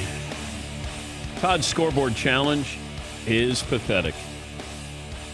We might get a sponsorship for this. Who won your scoreboard challenge, Todd? Joe in Pennsylvania.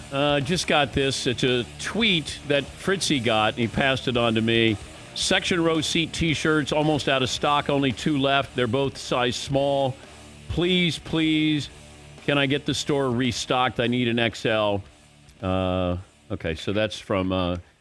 is this for you, Todd, or is it from a member of the audience? It was sent to me, but I'm sharing it with you guys. I wish you would have been in the crowd that night. I could have used a little support. So we made 5 of these T-shirts, and there are 2 left. They're just selling like hotcakes. Yep, yeah, Impressive. McLovin. By the way, the McLovin Broken Glasses is available. It's down from $21.99 to like $2.14. Can't push the last few of those out, but go to the store. Yes, Paulie. You know, I'm actually a little salty about. We came up with Tampa Bay, that pithy line to sell, makes on a shirt for some T-shirts. Yeah. We sold the Tampa Bay T-shirts. We got the cease and desist letter from Tommy's lawyers, and then every sports network is using Tampa Bay for the past 2 months. How can they're profiting on it because they're using it on their shows? I don't know how you show profit when you do something like that. Like are you buying ESPN cable because they're using Tampa Bay. We made a T-shirt that said Tampa Bay on it. That's the difference. Yeah. So if we gave a free Tampa Bay T-shirt with a $10 donation to the We can't be frosty about this. We knew going in that if we made the T-shirt, chances are that Tom Brady was going to trademark Tampa Bay.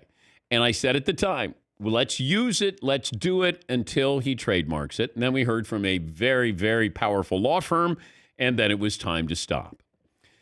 George in Ohio joins us. Good morning, George. What do you have for me today? Hey, good morning. Good morning. Just calling to say why I'm a fan of the show. First of all, I'm proud of you as a fellow Ohioan and Zanesvillian, and I just admire your talent. It's going to sound like a man crush, I guess, but I admire your talent, the way you can explain things. You say the things I want to, but I can't explain it. That you have a great talent for doing that, and I hope your show goes on for a long time. Thank you, George. Be nice if some of the Danettes would say some things like that. Tell me what else you like, George. Anything else that stands out as particularly great about me? Todd, what do you like about me? You had a problem with that in the past with me, and rightfully so. I'm waiting for you to say how great the guest list was on a given day. You didn't answer the question. You're wonderful at what you do. Thank you, Todd. I hold you in very high esteem and regard. Todd went how many years? Since we started working? No. How many years after a show? Yeah. I would always say, "Hey, Todd, great job today." If he, booked some guests and he worked hard. I rarely initiate a compliment. He towards never. you. I think it was 10 years that you went where I would say, "Hey, 10 years is a lot." I hope that's Todd, exaggerated. it might be longer. Could be longer than a decade. It could be longer than a decade. That Well, I didn't even acknowledge anything you did in the course of the show. never initiate. Never. But isn't it great that you have that kind of self-confidence? You don't need the pat on the back. You'd rather be like me, where you need constant, like, you did a great job. You need someone to constantly tell you how wonderful you are, what you did on a given day. You don't want to be that person. But you haven't done a great job. I haven't. But constantly. even if you had to pretend that I happen to do a decent job. I know, but like, isn't it sad that like someone would need that after? We've had some really memorable shows. We have. And I've walked out of this office, this side of the man And cave. you said some very poignant things and had some great interviews. I walked right over that way, and I'll say, "Hey guys, great job." I've yet to. Paulie will offer Nux. Then I know I've done a good show. Now we're practicing safe Nux. I may have nodded in your Air direction. Nux. I had to have done at least that much. I had to have nodded. Not that I'm looking for it, but when I don't get it for a decade, I just thought, wow, it would that's be not refreshing. a coincidence. Yeah, it'd be nice. Even if it was once every 2 or 3 Paulie, years. check the record the last time Fritzy said good show to me before I said good show to him. December 2009 Sounds interview about with right. David Stern of the NBA. I guess it's kind of like understood. I give it a little smile or nod of approval, and that should be enough. But obviously, it's not. Yes, It was actually a day that Todd had a really good guest list. That he was like, "Hey, good show today." Yeah, That might have It been was that really Hank Aaron, compliment Cal about him. Ripken day or something. And I just totally ignored what you did. It's like, I have to actually interview them. It's one thing. It's great that you can go to your Rolodex and like send an email to somebody. But I have to actually come up with interesting questions for 15 minutes. Do you remember when Todd would send out at the end of the week all of the guests that we had on?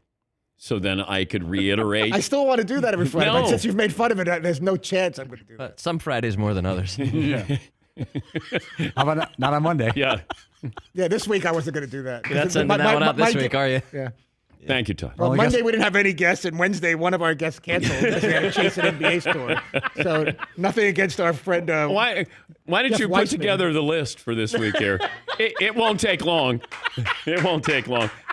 Chris Mannix, John Smoltz, We had a 5-guest day yesterday. That goes, we wink at that and we ignore that day. Zach in Virginia joining us. Good morning, Zach. How are you? Good. Hey. Are the Chargers going to be good this year? Are who? The Chargers? Oh, I hope so. What's your name? Zachary. Oh, hey, Zach. Do you have a favorite Charger player? Philip Rivers. Oh, I think your dad has to explain something to you, Zach. I tried, Dan, but he's very upset that Philip went to Indy. I tried my best. Oh, I don't want Zach to cry on national radio here, Dad. I'm not. Okay. His dad might be the one that cries. The Chargers can never close when they need to close. Hey, Zach, tell your dad to buy you a Justin Herbert jersey, okay? Okay. All right. Well, have a good weekend, guys. Poor little guy, 5 years old. How long does Dad pull this caper off? He's in Indianapolis? Indianapolis? Where's that? Oh. Who's your favorite Charger? Phillip Rivers. Ooh, oh, buddy. Ooh. Darren in Oregon. Hey, Darren, what do you have for me today? Good morning, Dan. Great show today. Thanks. I've heard you do impersonations of Bill Belichick, and you do a great Lou Holtz. I was hoping you could do me a favor in the spirit of keeping the Friday morning light and give me your best Rob Dibble. I can even set it up for you. Oh, I don't even know. I don't do a Rob Dibble impersonation. It's a one-word impersonation. I'm sure you can do it. Really? Darren from Portland, 5'8", 290. That's where I was waiting for the fat. Oh, that would be Wow. Phil the Show Killer. Well, Yeah, that's a he'd long been with time us for ago, a while Darren. there. Thank you. Phil the Show Killer, who he ran the board, is what we call it, and he was the voice of the production team, I guess, basically, behind the scenes. And when somebody would give her their height and weight, and then Phil the Show Killer would go, somebody would be like, 5'8", 230, fat. Beefy. Yeah. Throw beefy in there. Is Phil the Show Killer still at ESPN Radio? I believe so. Really? I believe so. I had no idea. Yeah, I don't know if he's on the air. I haven't listened to ESPN Radio. Like if I did, I'd listen to Levitard, but he's on. I think it's ESPN Audio now. Is it? No, I don't know. I don't know. Podcasting and whatnot. If you missed any of the interviews, and I know I keep pointing back to Rex Chapman, it's just there are times when I know I'm hearing something that is so raw and honest.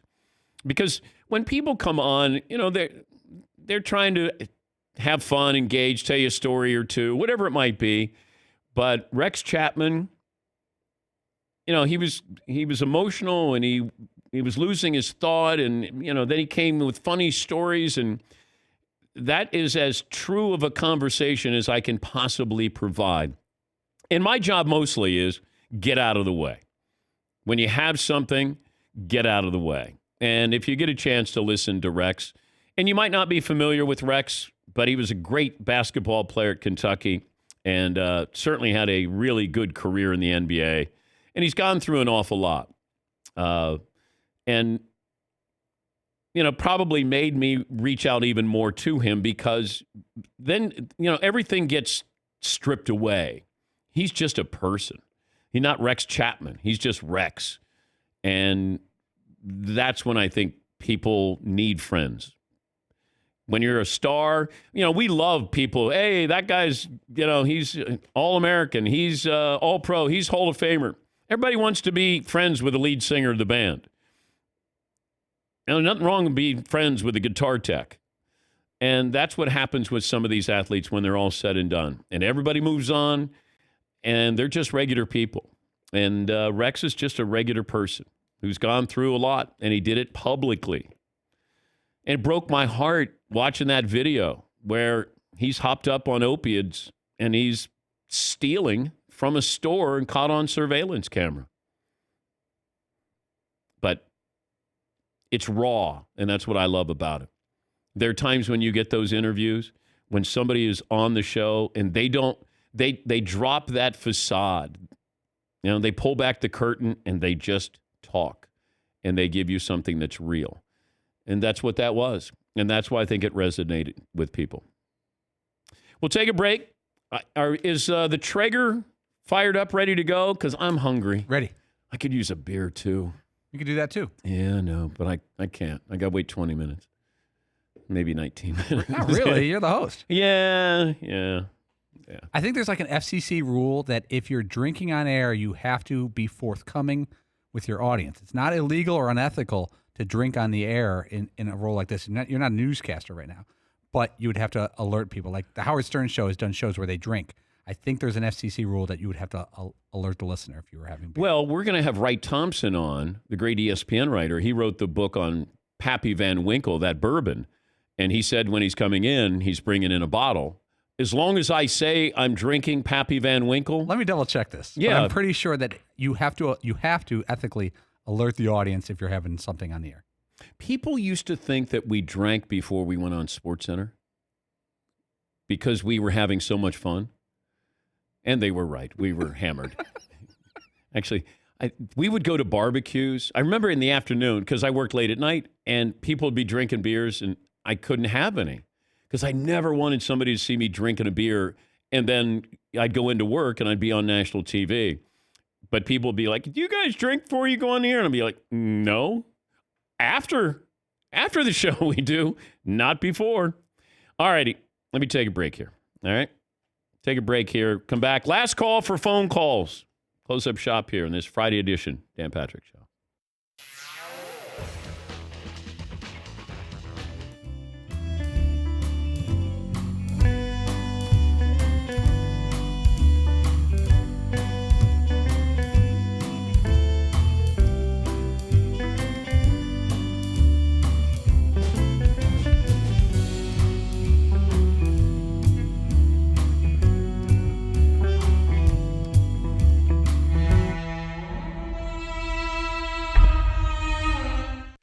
I left the party last night, got into a cab. So I'm probably 5 minutes into the cab. Cab driver turns around and goes, you smell good. You smell like meat. And I mean that in a good way. And I said, what?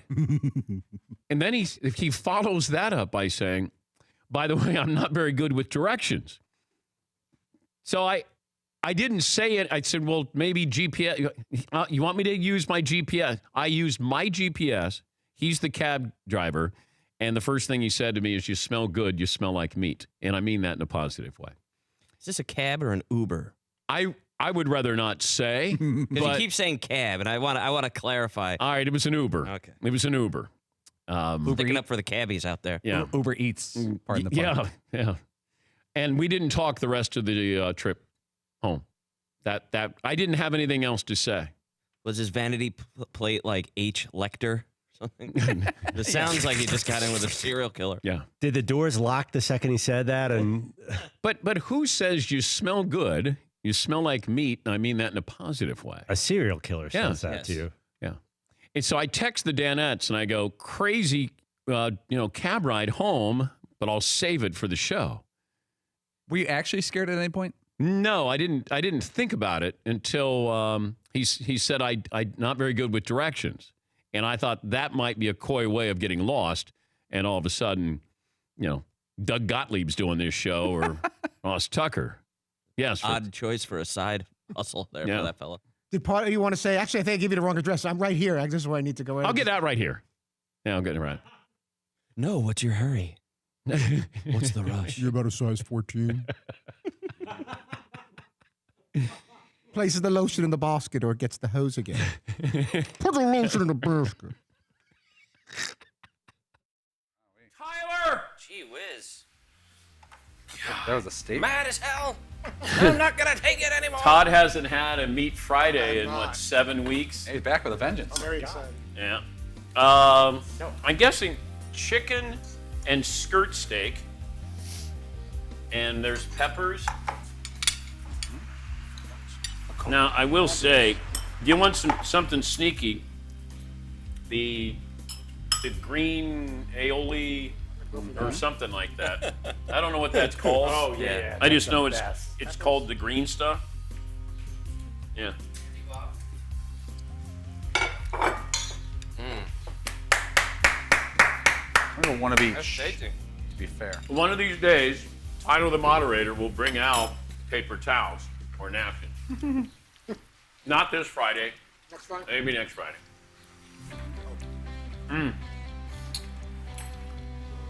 That's it. Simple. This is lovely. It's a sign of good food. It's another person who doesn't do anything around here. Thanks, Wow. Mario. Wow. But he does not do it every day. He does not doing anything well. Not necessary at all, is it? Mm.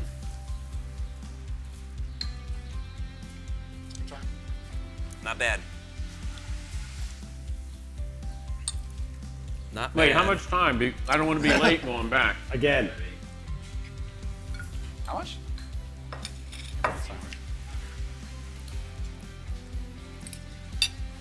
Onions. Onions are lovely. All right, we better head in, guys. Well, better. We almost have. There's better versus should.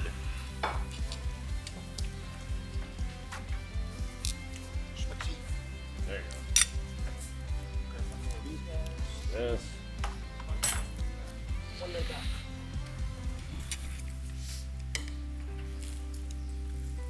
Oh, no. That happens. It happens to the best of us. Hey, man.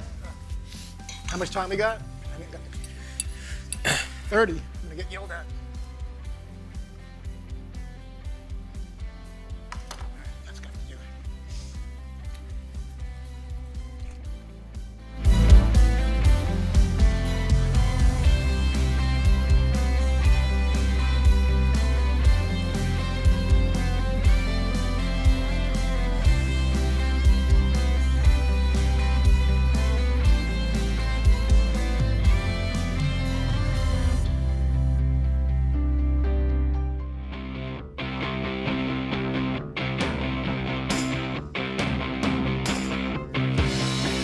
Close up shop on this Meat Friday. Send this out to the audience, listeners, viewers, those tweeting, emailing, those in chat row. Thank you.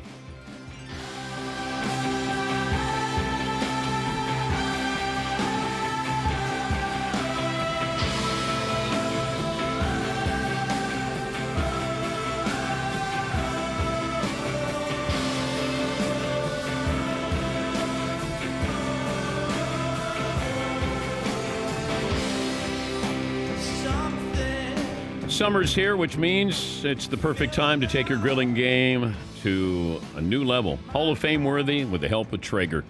Had the Traeger fired up with skirt steak and some chicken out there. It makes everything taste great. Taste the wood fire difference, contacting your local dealer, visiting TraegerGrills.com/DP show today. Also, a special shout out to Gil Parmalee, who passed away at the age of 88. And Gil worked at the assignment desk at ESPN for many, many years, and he would always put out Gil's Goodies, where he'd have all these sports notes that he would put out. And he was such a pleasant man and had great energy, and he really, really cared about the product. And so many people, ESPN's built upon these people behind the scenes. We got all the credit. We got paid. The people who built the foundation of ESPN, the people who do it for the right reasons, they're working at a great place, and they're building it, and their spirit is always alive. And that's why ESPN has succeeded, because in its infancy, you had people who cared so much that they wouldn't let it fail. And Gil Parmalee passing away at the age of 88. Some phone calls here. Let me see. Tyler in Idaho. Hi, Ty. What do you have for me today? Hi, DP. Thanks for taking my call. I just wanted to call and echo the sentiment of all the other callers. Really appreciate the perspective that you and your team bring to our living rooms and to our telephones every single day. Just really appreciate that. I just wanted to call and comment, as a former pitcher myself for your Minot State Beavers. Yes. I really appreciated the interview with John Smoltz and asking him to put it in his perspective, bring it to us, and put us in his shoes when he's approaching, anybody, especially somebody like Barry Bonds. I really appreciated that kind of perspective in an interview, and just how they approach that, and really what goes through their minds as amazing athletes. So Thank you, appreciate Tyler. that. Well, and thank you, Tyler. I can ask the question, but a great interview is a great answer. Let's face it, because I can ask John to put us in, his shoes, put us on the mound. You're facing Bonds. He then takes it, and then he does the great job of putting us in his shoes. Larry in Texas joining us. Good morning, Larry. What's on your mind today? Hey, Dan. I used to be a television news assignments editor, and some of the reporters complained to the news director that he never told them they were doing a great job. And his response was, I tell you, you're doing a great job every 2 weeks when you get paid. Well, thank you, Larry. I guess he's sticking up for you, Fritzy, that you don't have to tell me that I'm doing a good job. Yeah, I guess. But like once in 10 years is not asking that much. It really isn't. It's not. Yeah. There's no excuses. Yeah. Maybe I'll go 10 years without telling you. That would be hurtful, and I couldn't handle that at all. So let's not do that. Luke in Alabama, did you come up with a guest list for the week so I can compliment you on all the guests? I didn't do it this Oh, you particular didn't? time. Okay. All right. I forgot. I'll do it next week. Hey, Luke, what do you have for me today? Hey, Dan, I just wanted to weigh in on the Rex Chapman interview. I just appreciated that so much. We've got two boys, and we use sports to teach them equality and say, everybody's got a part on this team. No matter what their situation is, they have a job to do, you have a job to do, and y'all can be successful if you do it together. And I appreciated that interview, and I felt like that's what he learned from an early age, and we've got to get that back to our kids and use sports to do that. And also, a shout out to Marvin, who does an excellent job answering the phones. He always has such a positive attitude, and I think he needs a raise. Oh, well, okay. How about that? Well, thank you, Luke. How about I run my company, you run your company? Now, you know what? We're very lucky to have Marvin Prince, and he lives up to his last name. Former ESPN employee. Marvin, you can turn around. You can turn around. There you go. If you're watching on YouTube. He got a great spirit every single day he comes in. Not a very good basketball player, but he's got a great spirit. Great spirit about him. He yelled in the back. He did? You can hear him yell when you said, not a good basketball. He's like, oh! Well, I remember the first time I saw him when he was out on the basketball floor, and I thought, hey, all right, a nice little form. First shot he took, it was from 6 feet. He missed it by 6 feet. And I go, that's impossible. But he does answer the phones here, does a lot of different things. He gathers all the sound. And, once again, surrounded by great people to make this work. Yes, McLevin. Is there rumors? I'm hearing something about an AUAA bubble, possibly. I'm trying to quarantine everybody, but you have to stay here. Yeah, is that? Are you willing to stay in the man cave to play basketball? Our hotel's not in Disney World properties. It's not. Like... no, it's not. Can't go to Lake Compounce or something? Brandon in Virginia. Hey, Brandon, what do you have for me today? Hey, good morning, DP. 6'3", 225. Hey, I just wanted to say I've been working from home for 4 months, and I've finally been able to enjoy your show. And I love your guys' camaraderie and the way that you guys work together. It makes my day every day. So I just really wanted to tell you that I appreciate you guys. Awesome. Thank you, Brandon. Yeah, Paulie. Or Seton. If you take that out of context and he says, after 4 months, I've finally been able to enjoy your show, it sounds a lot different in certain meanings. It takes some people longer than 4 months. After 4 months, I've finally been able to enjoy your show. Yeah. Oh. This day in sports history, Paulie. Actually, it's this day in show history. June 5th, 2013. Fritzy did not tell you a good job after the show. Oh, boy. There it is. So selfish. What did you learn on today's program? Other than all, I've learned a lot. But I'm going to go with McLevin is now worried about his Sixers because Chris Mannix has his eye on them as a dark horse in the playoffs. He basically jinxed them. You had an opportunity to compliment me. I sent you a text and an email. You didn't get my text I didn't yet? get the text. My text said, you're doing a wonderful job. I'm proud of you. McLevin? Todd does not get it.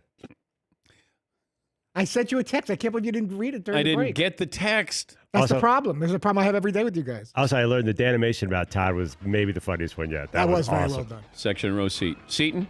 According to John Smoltz and his mother, we should run a bolt of electricity through our 12-year-old's arm to see if they could be Hall of Famer. Oh, wait, no, they said don't do that. Don't do that. Paulie? John Smoltz, Wonder Boy.